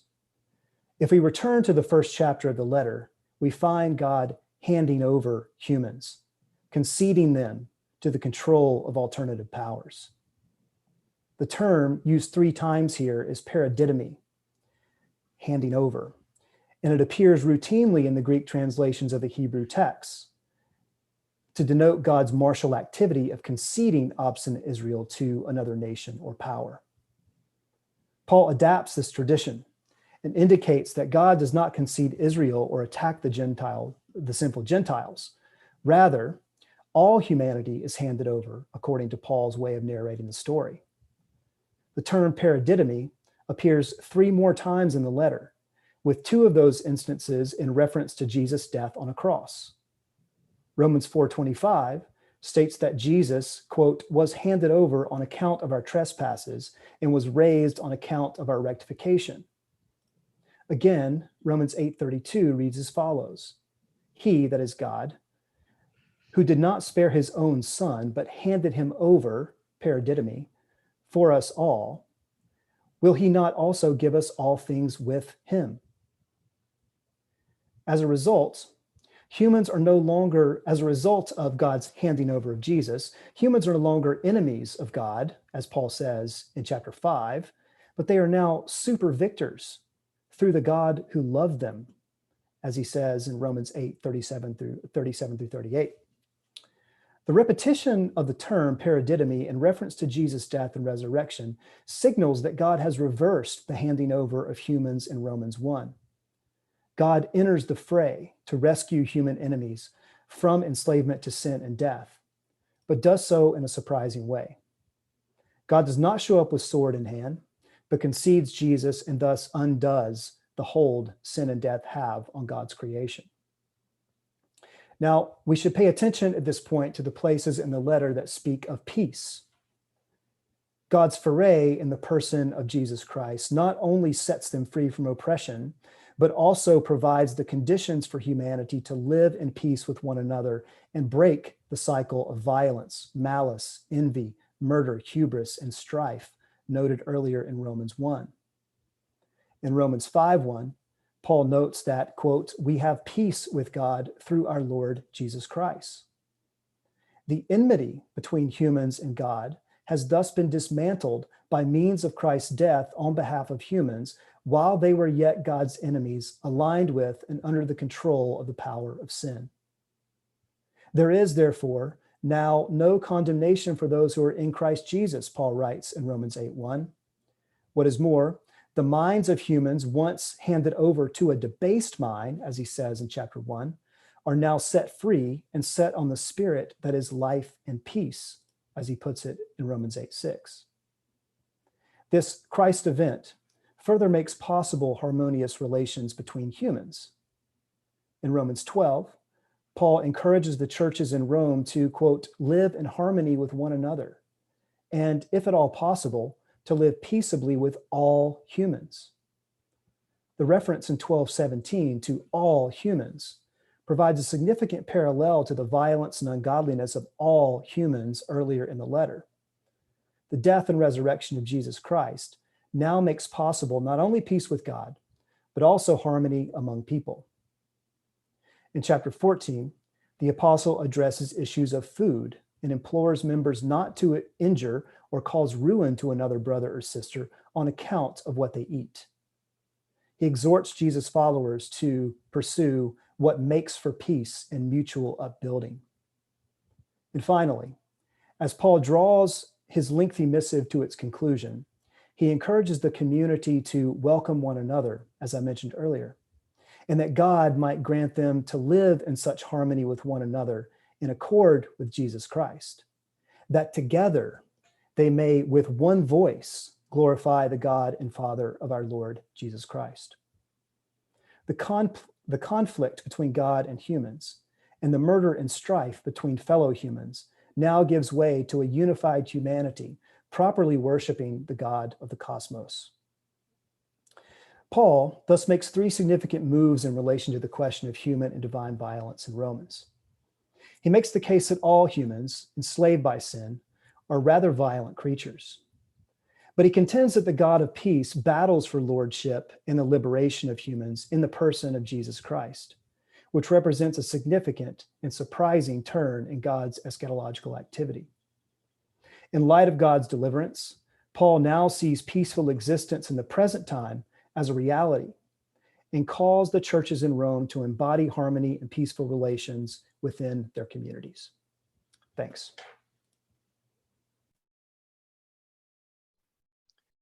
Thanks so much, Scott. And friends, let's give a round of applause or an emoji of clapping hands, if you want to all of our presenters and thank them for their work.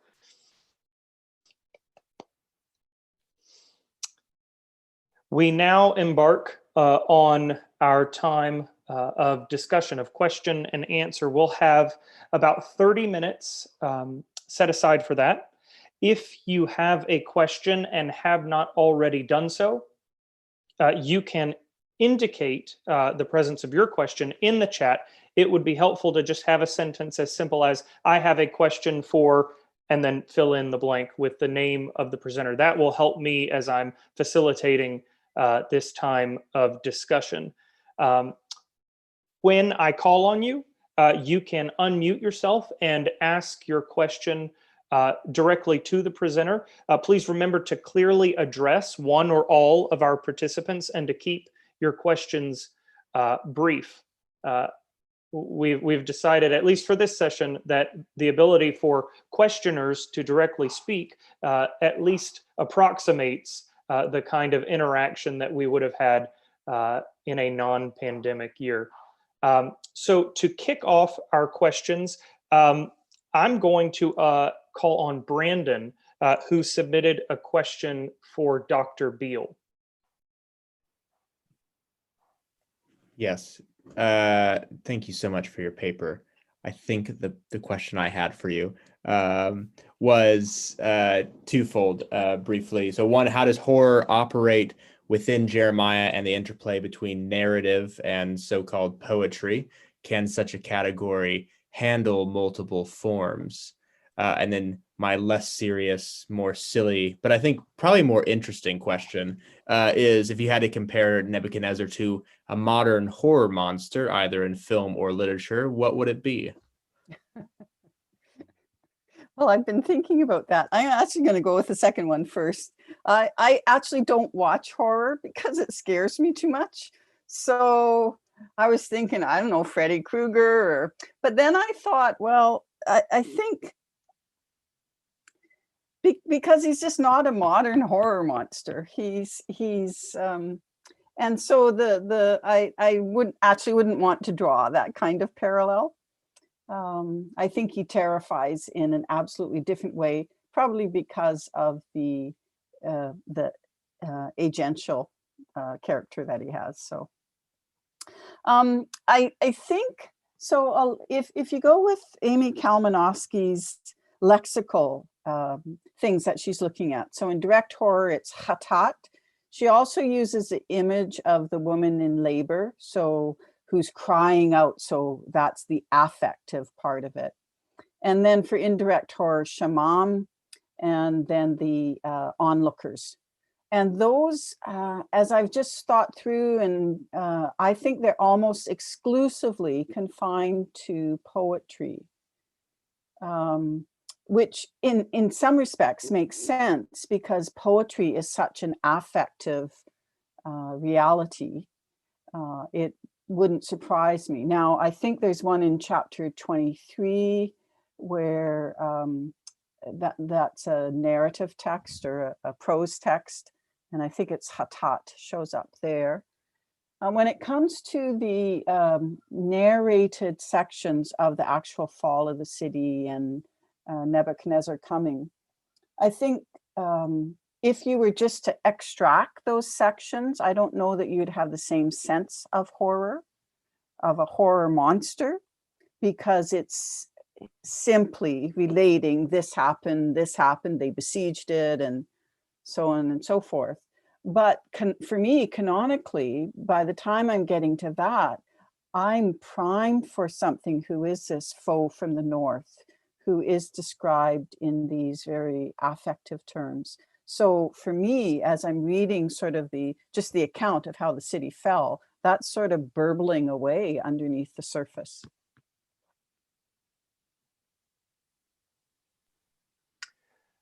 Thank Thanks, you. Up Brandon. next, we've got Helen Paynter with our conference convener's privilege to direct our first question toward Lucas. Thank you so much, Lucas. And actually, I've got a question which I'm going to ask to Lucas and to Lissa, if I may. Grateful to you both for showing us something literary that's going on in these both very disturbing passages, or all very disturbing passages. And I'm interested in what the rhetorical effect is intended to be given the historical setting. So, Lucas, given that this is Ezekiel, and therefore writing relatively late, what do you think is the intended effect of the prophet's words to his hearers? And if I could just kind of rephrase that question slightly for Lissa, because maybe we could hear from both.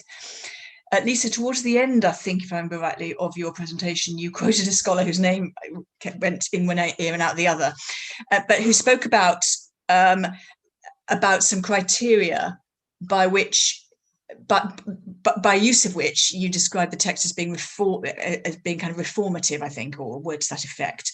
And I was wondering whether the setting, whether at this point there is still the possibility for that punishment to be averted, and if there isn't, can it really be reformative, I suppose? Does that make sense to either of you? Maybe Lucas, you go first. Thank you very much for your question, Dr. Helen. It's a very intriguing question. I didn't try to set historically the sayings of Ezekiel. My proposal was something more synchronic, not like diachronic. But I think that one important thing related to the context of the satirical saying has to do with, I like very much one book written by Thomas Gemielity, is the Satire and the Hebrew prophets. And he says that the prophets are immersed, and Ezekiel is, I think, is the case also, in a shame-oriented society. So the shame normally is associated with illicit sexual conduct and improper hygiene, and we could evoke also the writings of Julia Kristeva about the abjection and the power of horror, dialoguing also with Dr. Lissa. And I think that what happens is that the shame is transferred metaphorically to any practice that the prophet plans to condemn. So shame is directly associated with the assumption of a divine justice system. So the suffering caused by shame function as a warning to others about the consequences of infidelity. So shame acts as a judgment on transgressions. So the verbal violence of the prophets stems from their relationship with this emotional being, this divine pathos. So the words of the prophets would reflect a violent explosion of emotions, and in this shame-oriented society. I don't know if it was. Yeah, that's fascinating. And of course, the use of that feminine image to critique a nation that is essentially led by men. Yes, even more shaming, yeah. I think.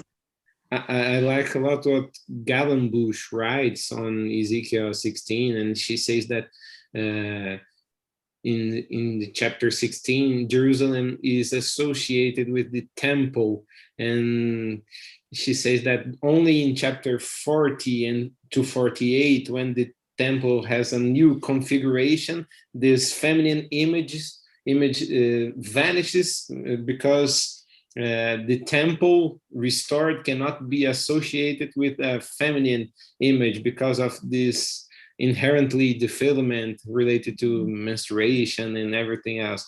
It's her opinion, but it's interesting about considering this male dominant use of the metaphors. Yeah, thank you so much. Thanks, Helen. That's a helpful question. Assuming, as I do, that verses 8 through 14 follow on verses 1 through 7. So we're being set in 605s, and I think that works well. I think by this point, it is inevitable. But I think of chapter 18. So go down to the potter's house and you watch the potter, and he's talking at a national level. If a nation does this, then I'll do this. If a nation does that, then I'll do this. And there seems to be sort of an inevitability there. But then he calls individuals. So repent, each of you. So I think that even though this word in the oracle in verse 8 and following is at a time where it's happening, and the nation has, it's like the pendulum has just swung too far. It is going to happen, but there's still this call, and I think that's part of the message of grace, is there's this call for individuals within that nation who are able to repent. And I suspect that it's also looking ahead to when they get in exile, or when they're the few that are left behind in the land, and they're maybe recalling or they're compiling and collecting. I think at that point, it also continues to speak to them as individuals, but also has a role of speaking to them as a nation. Thank you. Thank you, Dr. Beal. Just to add to that, John Darby inserted in the chat a note about Jeremiah 26:3, quote, "Perhaps they will listen and everyone will turn from his way, that I may repent of the calamity which I am planning to do to them because of the evil of their deeds." So, yeah, although for me, I would place that, because I think that's kind of a summation of chapter 7, the temple sermon, which I actually would place earlier. I think chapters 2 through 10 are probably earlier in the career of Jeremiah. And I think there is a period of time in which there is that open invitation that if there is this repentance on a fairly broad level, there could be a disaster averted. thank you. Ashley Hibbard, you can go next with a question for Dr. Jerry Shepard. Yeah, thank you for that beautiful paper. A lot of really fascinating stuff there. But I was wondering if 2 or 3 of those names in Isaiah 9 about the coming king can be read as militaristic. Should the 4th, Prince of Peace, be read as a contrast to the first 3, or is there some way in which it's complementary, maybe as the outcome of the first 3? Or I was even wondering, following that, could all 4 be a progression: the planner, the warrior, the plunderer, and the peace bringer? Yeah, thank you, Ashley, for that good question. Again, if I can go back a little bit here, one of the questions that I deferred because it'd be way too long to take too much time to deal with it, was whether or not these names, these epithets in Isaiah, those 4 names, or 5 if you go with that theory, whether they might be strung together to form sentences. So something like the mighty God is a wonderful counselor, or extraordinary strategist. The Father, the everlasting Father, is the Prince of Peace, something like that. I'm not necessarily convinced of that, though it would follow an earlier pattern in Isaiah, for instance, with Maher Shalal Hashbaz and other names that occur. But I do think there's a kind of a progression that's taking place. And I think when you finally get to Sar Shalom, there's 2 ways, I think, to look at that. And one way you suggested is that it might be the consequence. So the figure on the throne, or the God behind the figure on the throne, has conducted the warfare. They've established the peace, and now because of that, they are Sar Shalom, the one who has brought the peace in. Another possibility, and I think several commentators have suggested this, is that Isaiah does not necessarily have a vision where everybody is going to be absolutely on board with everyone else, and that that during this let's go ahead and use the phrase messianic kingdom, that during this messianic kingdom phase, there will still be the need for adjudication. There will still be the need for settling disputes. And that seems to come out in that Isaiah 11 text. And if that's the case, the Sar Shalom might not simply be the one who is Prince of Peace because they establish peace, but they could be Sar Shalom because they're the one who keeps the peace, even in a time period when there are nations or states that are in dispute with one another. He settles disputes for many peoples. And it may well be that Isaiah's vision is that is a continuing function that will just go on forever. Hope that helps. Yeah, that's great. Thank you. Thank you.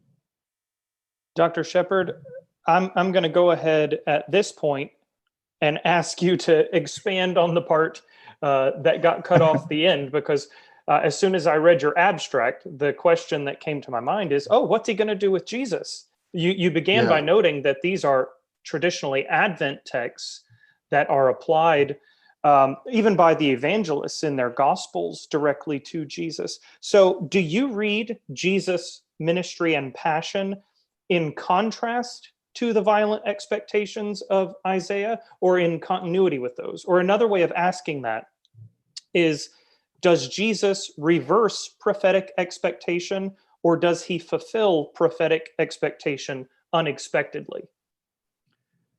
Yes and yes. I think that he does something unexpected to a certain extent with his first coming of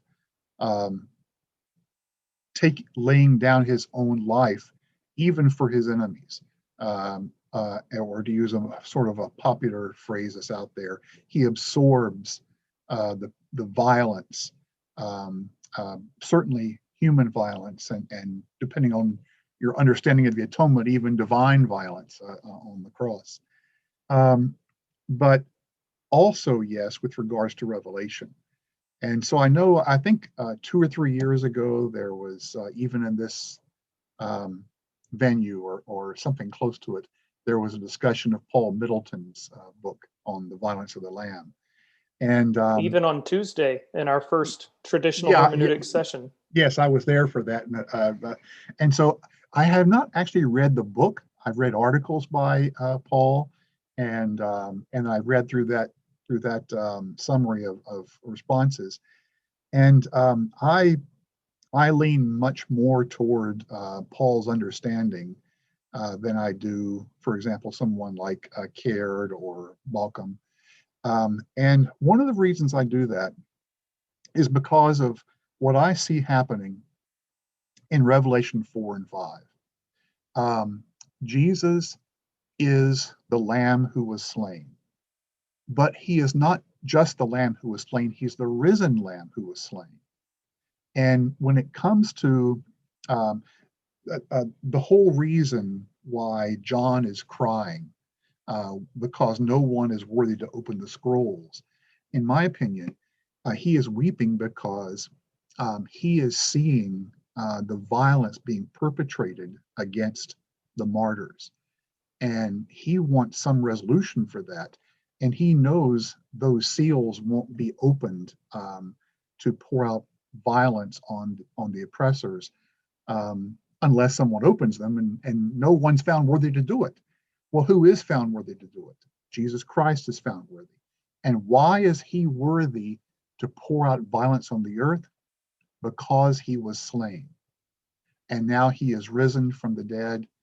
And now he has a very different ministry, if you want to put it that way, in pouring out those, opening those seals and pouring out the violence. But he can do that precisely because he was slain. And so I think that, Paul's point is well taken.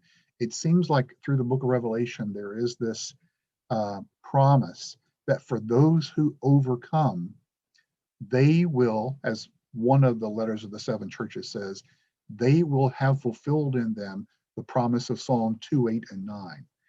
They will break the nations. They will rule over them with a rod of iron. They will break them to pieces like pottery.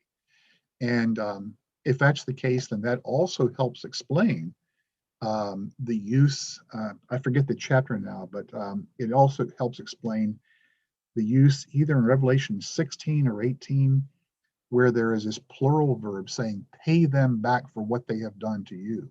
And that seems to me to be referring to the martyrs who have risen from the dead, and as a reward for their testimony, they now reign with Christ, they rule with him, and at least to some extent, they participate with him in the punishment of the wicked.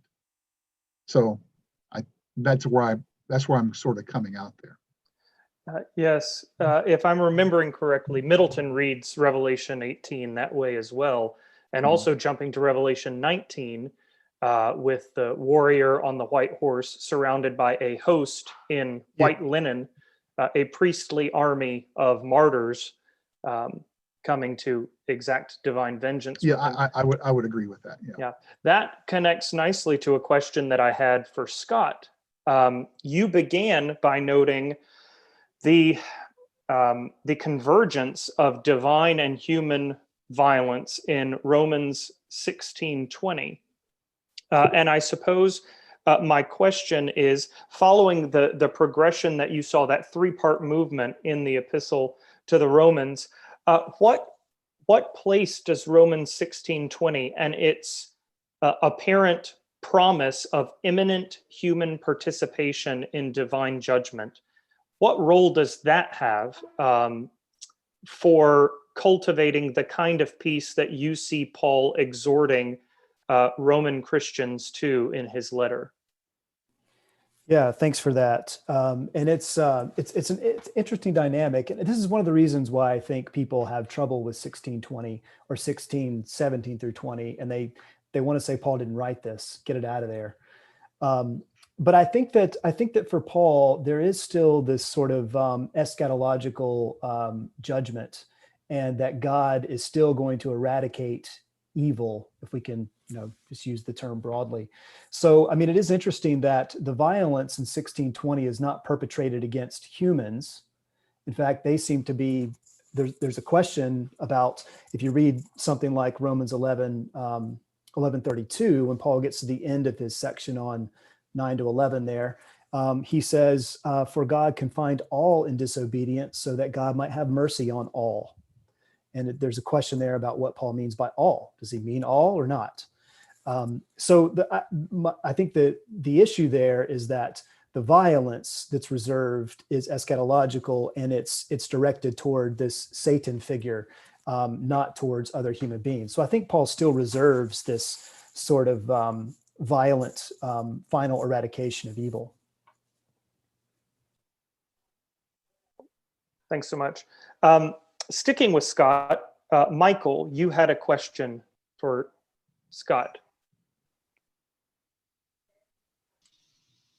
Yeah, okay, let me pull it up. So my question has to do with Neil Elliott's strategy for reading Romans 1, and I find it interesting the way Eliot describes Romans 1 as a polemic against the reign of the Caesars. So essentially, he's saying that if you follow the chronology of Paul's indictments against various different sins, and then you match it up with what was well known within Roman society about the behavior of the Caesars, there are stunning parallels that kind of match. And so if Neil Elliott's work in The Arrogance of Nations, that's where he lays this out, is something you're familiar with, I'm curious to hear your thoughts. Otherwise, just curious about kind of Paul's political approach that you're touching on in Romans and how that kind of fits with his purposes. Yeah, thanks, Michael.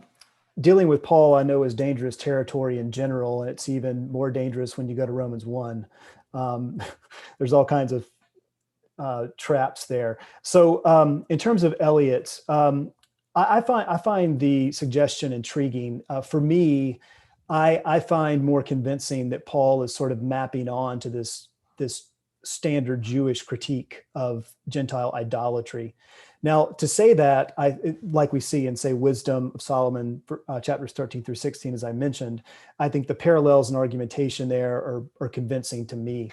But at the same time, I mean, I would not exclude the fact that there could be other parallels or other indictments, even of the Caesars, mapped on to Paul's critique there. I don't think that Paul is explicitly anti-imperial. And I know that that's another controversial question. I think he's anti-imperial sort of by extension by what he says. I don't think he would have a problem, but he's not going to say Caesar is Lord, right? Jesus is Lord of the cosmos for him. But I don't think that Paul is sort of consciously coming out against the Caesar when he writes at certain points in his letter. But I'm happy to have some conversation about that if you have other thoughts. That's great. Yeah, thank you. I, for one, am confident that Michael has thoughts on Paul's political theology in Romans 1. So I imagine that you guys could have a really fruitful discussion. We're going to jump now to Shoban, who submitted a question for Lissa. Hi, thank you. Thanks for a really great keynote. I was really persuaded by the characterization of Nebuchadnezzar in monstrous terms, but it got me thinking about it in relation to Cohen's 7 Theses. And I was wondering if we accept that, and I think it works like that, what does that mean for the prophets? So does that diminish their role? And as I said in the comment, I guess the fact that you've got 2 other servants after the prophets, maybe that does that anyway. But I'd be interested to hear what you thought about that. Thanks, Siobhan. I'm actually not familiar with Cohen's 7 Theses, so I've made a note to do some digging there. But maybe I could speak to whether the Nebuchadnezzar as a horror monster somehow diminishes the prophetic role. Is that sort of what you're asking? Yeah. Yeah. I would actually say not, in that perhaps for 2 reasons. One, the prophetic role is powerful, and the problem is that Israel just doesn't want to listen. So God I think he continues in that prophetic role. So he uses Ezekiel, he continues to use Jeremiah even after the city has fallen. So the prophetic role remains powerful, even though it is largely ignored by its contemporaries. But I think as well, and then that God is able to use whatever means that he chooses. So the prophet, the armies of the nations. But I think as well then, for me, the prophetic role actually is the one that wins the day, because what the prophets were saying is what ends up in the pages of scripture and sort of subsumes the horror elements of Nebuchadnezzar into that message, the prophetic message of listen, repent, love God, don't serve idols. So in some respects, I think the prophetic role wins the day, or it is the word of God wins the day. And he does it through the prophets, and now it is embedded in the word, to which everything that is there, horror monsters, prophetic oracles, prophetic lies, everything then serves that word. Great, thank you. Thanks. Lucas, I'm going to direct the next question toward you. You self-consciously have dealt with 2 texts that are often labeled as really, really offensive. And yet the lens of satire that you've brought to the text almost turns that around for the modern reader and seems to be saying that the offensiveness is part of the point, that we are supposed to take offense and that the effectiveness of the rhetoric lies therein. My question to you, and this may be an utterly unfair question, but you can just tell me that straightforward if it is what are the limits then of satire? And I'm thinking particularly of contemporary religious discourse. Often there is really violent rhetoric that when it is named as such, the speaker will then point to the prophets and say, well, the Bible has this kind of language. The Bible has violent satire, and therefore it's right that I do as well. Have you thought through what this lens of satire means for contemporary language. How do we avoid justifying our own temptations toward violent language by claiming satire as biblical precedent? Well, I'll begin saying that is really an unfair question. But thank you for that question. And I have thought about that, and I don't have, of course, I think that there is no complete answer for that, specifically when related to the contemporary language used in religion. But what I see in the biblical satire, it seems to me that there is no limit for the use that the prophets employ. What I see is that the verbal violence of the prophets stems from their relationship with the divine. So this use of the emotional and imaginative language underlines their poetic style in all the situations. So far from reflecting a state of internal harmony and balance, and I'm not saying that the prophets are not harmonic and balanced, but the prophetic speeches are charged with agitation, anguish, and anger. And all prophetic language is intense, as if his words came directly from God. So I have difficulty seeing a limit for that. I know, of course, that it's a huge danger for the contemporary language to appropriate this kind of tool to the reality we live now. But on the other side, I see that sometimes, for example, we have difficulties when we are dealing with religious people, saying that we can sometimes be ironic in our sermons, for example. And I see a dimension in the irony, for example, and I'm not saying about the satire intentionally, because the satire has this moral judgment, is an attack, and I'm intentionally focusing on the irony that not necessarily has the moral judgment and other things. But when you use irony, you make a kind of invitation to intimacy, because when I am ironic and my audience understands me as being ironic, we are now intimate, we are next, we are tangled, we are together in this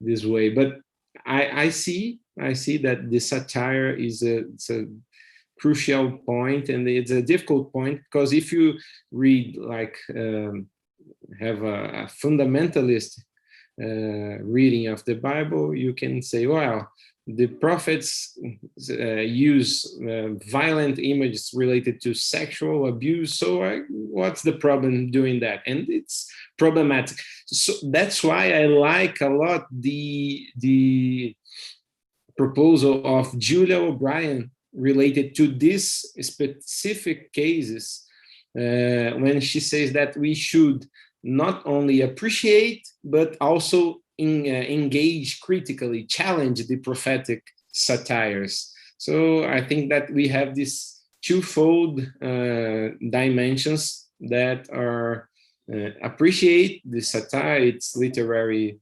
perspective, but also engage critically, challenge the prophetic metaphor. Thank you. I may not be the best person for asking that question. My own work is in the imprecatory Psalms and actually encouraging a recovery of the imprecatory Psalms. So I've got my own issues when it comes to making sure that my research isn't turned into legitimations of violent discourse in really self-justifying ways. Thanks for that, Helen, in the chat box. I'm going to turn it to John Darby, who submitted a question for Dr. Shepherd. Okay. Thank you very much, Dr. Shepherd, for your excellent paper. And clearly we would have an awful lot to talk about regarding Revelation as well. And interestingly on that, I think absolutely the crux in terms of where Middleton and Borkham's interpretations diverge is the lion and lamb imagery, chapters 4 and 5. And to my reading, what you decide about the meaning of the juxtaposition of the lion and the lamb imagery there dictates how much of the rest of the violent imagery in Revelation is interpreted, certainly in comparing their different strategies. But to try and stick with my original question and to rephrase it, because I worded it badly in the chat, your readings of Isaiah 9 and Isaiah 11, I find myself reading them as well, very happy to accept that there's a fairly straightforward militaristic and maybe even nationalistic, purview in those passages. What I was interested in terms of slaying with the breath of the mouth, etc., and the word and the rod, is that kind of idea even in the prophet's own discourse, that actually they may be speaking somewhat beyond literalism, somewhat beyond literalistic ideas of prediction of a coming battle, etc. Obviously, in later interpretation, they're interpreted as kind of speaking beyond what they understood and saw a lot. But I suppose my question is, how do you interpret, that the kind of nature of prophetic discourse and the fact that even what they're saying, there's some of that figurative language coming in, like slaying with the word of the mouth, etc. How would you interpret that? Good. Thank you, John. And I appreciated your paper the other day, by the way. So thank you for presenting that. Good question. And I'm not sure how articulate I'll be in answering it, but I think it's important to recognize that imagery has various layers or levels, and I think that we can certainly understand that there's imagery that's being used, but the question is whether or not that imagery is whether the use of it removes it from the conceptual realm in which it's located. Mm-hmm. I guess what I'm saying is that taking the Jeremiah 23 passage, for example, is not my word a hammer a fire that sets ablaze and a hammer that breaks rocks. Certainly, that's imagery, no doubt about it.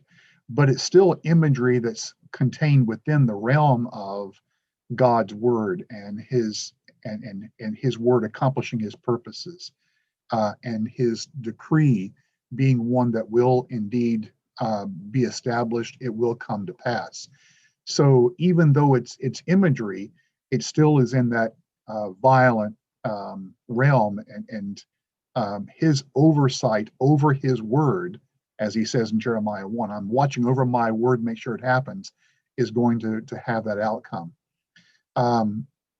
The thing that I was kind of arguing against, especially when we come to Revelation 19, for example, where you have the sword coming out of the mouth of the rider on the white horse, is that we can't simply just take that and say, oh, that's imagery, and then all of a sudden reduce the violence down to zero. Mm-hmm. It's still in that realm. My Dr. Vater, Tremper Longman, Old Testament guy getting ready to publish a commentary in Revelation. And he shared a quote with me from a source that this is a person who I'm quoting them because I could quote me. They agree with me. I could put it that way. But this person, her name is Susan Helen, and she wrote a book about the violent imagery in Revelation. And what I like about what she says is, just a one quote here. She says the violent content of Revelation's metaphors is not magically transmuted into something nonviolent. And I think that's the thing that I would want to make sure of holding there. I mean, I've seen some very wild interpretations of Revelation 19 that makes the rider on the white horse, and the word comes out of his mouth, and that word is the preaching of the gospel. So he doesn't slay his enemies; he converts them when they respond to that preaching. And I find that just to be a very something far more bizarre than the imagery of Revelation itself. Yeah. Hope that helps with that's your question. helpful. May I just make one remark in response? Sure. That's very helpful, partly because one of the things that I've been wrestling with for a while is that even though I would interpret the sword coming out of the mouth as metaphorical for the word of judgment, and I'd see that as a fairly, in terms of biblical theology, a fairly consistent metaphorical use of the sword, even though I would interpret that as a symbolic for a word of judgment, I still can't call that a non-violent reading, because words can be used violently. Whether it's there's all kinds of violence, psychological violence, emotional violence, etc., etc. So I am struggling to formulate language even for what I'm trying to say about that imagery. And I suppose I'm not even quite sure what violent means. So that's good at the end of a week like this week, isn't it? So. Well, maybe we can continue that conversation by email or set up our own Zoom sessions. That'd be great. All right. Thank you very much. Sure. Thanks so much. I was looking through the folks who are still with us, and I did not see Mark Warner with us, but I'm going to let him, through me, have the last question for Scott. Mark wrote, how closely could God's orge be described in terms of handing over, peridoken, rather than active? Yeah, I'm not quite sure what he meant by active, but I will say this, that one of the driving issues for me when I read Romans 1 is you go to Romans 1, 16 and 17, and people want to talk about this as some kind of thesis statement for Paul's letter. I don't necessarily disagree, but what tends to be kind of smoothed over is the fact that you have verse 17 and verse 18 that have fairly parallel structures. You have a postpositive gar, you have apocalyptai, the same verb, you have theou, the genitive modifier. So it's for the righteousness of God is revealed. And then in verse 18, for the wrath of God is revealed. And so, people like verse 17, they're not sure about verse 18. And this has led some people to try to recraft to say Paul's not really speaking in verse 18. He's entering into the voice of an opponent and giving a different gospel. But what I see is, and I think this is what Mark's question is getting at, the handing over that we see explained in the following verses is God's wrath. I think what's going on is this apocalypse, this revelation that's happening, means that post-Christ event, after the death and resurrection of Jesus, the curtain is pulled back and you can now see things for what they are. And that this was part of God's action all along. And my point is that, and I'm following my doctoral advisor on this. I've taken what she's done in this particular text and built it out a little more. But that handing over is, at least in the Greek translations, is used as God's action, a substantiation of God's wrath, right? But the key there is that in almost every instance, and I yield to the Hebrew Bible people on this point, but in almost every instance, when God concedes Israel or whoever, there's almost always a promise to deliver.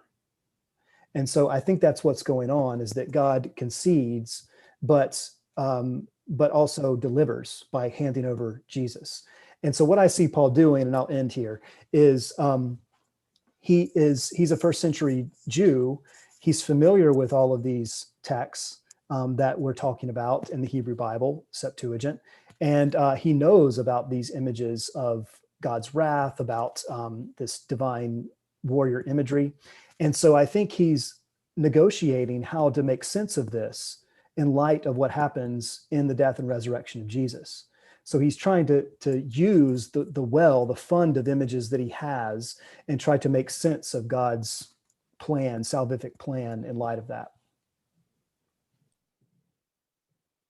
Thanks so much for that. Yeah, there's been recent proposals. I'm thinking particularly of Greg Boyd and his crucifixion of the warrior God that make a lot. One of the key points is a strong disjunction between what we might call active judgment and then sort of passive withdrawal. And in his work, that changes the moral calculus by which we evaluate God's own action. One is positive action, the other one is passive, and so I wonder if that's where that question was going in framing it that way. I can speak to that because I know Mark, and it certainly will be. Good diagnosis. Oh, good. Well, even if it wasn't, we can pretend that it was. All right, that brings us to the end, not only of this session, but of an entire week of exhilarating, at times emotionally and mentally exhausting work together as we deal with really heavy topics, scouring the Bible and global culture, thinking about issues of violence and their intersection with the biblical text. I want to thank everyone for being with us, not only today, but throughout the week. And before we part ways, I just want to point you one final time to all the other activities of the Center for the Study of Bible and Violence, namely the website, which has a blog and all sorts of resources collated there, our Guns and God podcast, and the newly established Journal for the Study of Bible and Violence, which ought to be seeing its inaugural edition in coming months, Lord willing.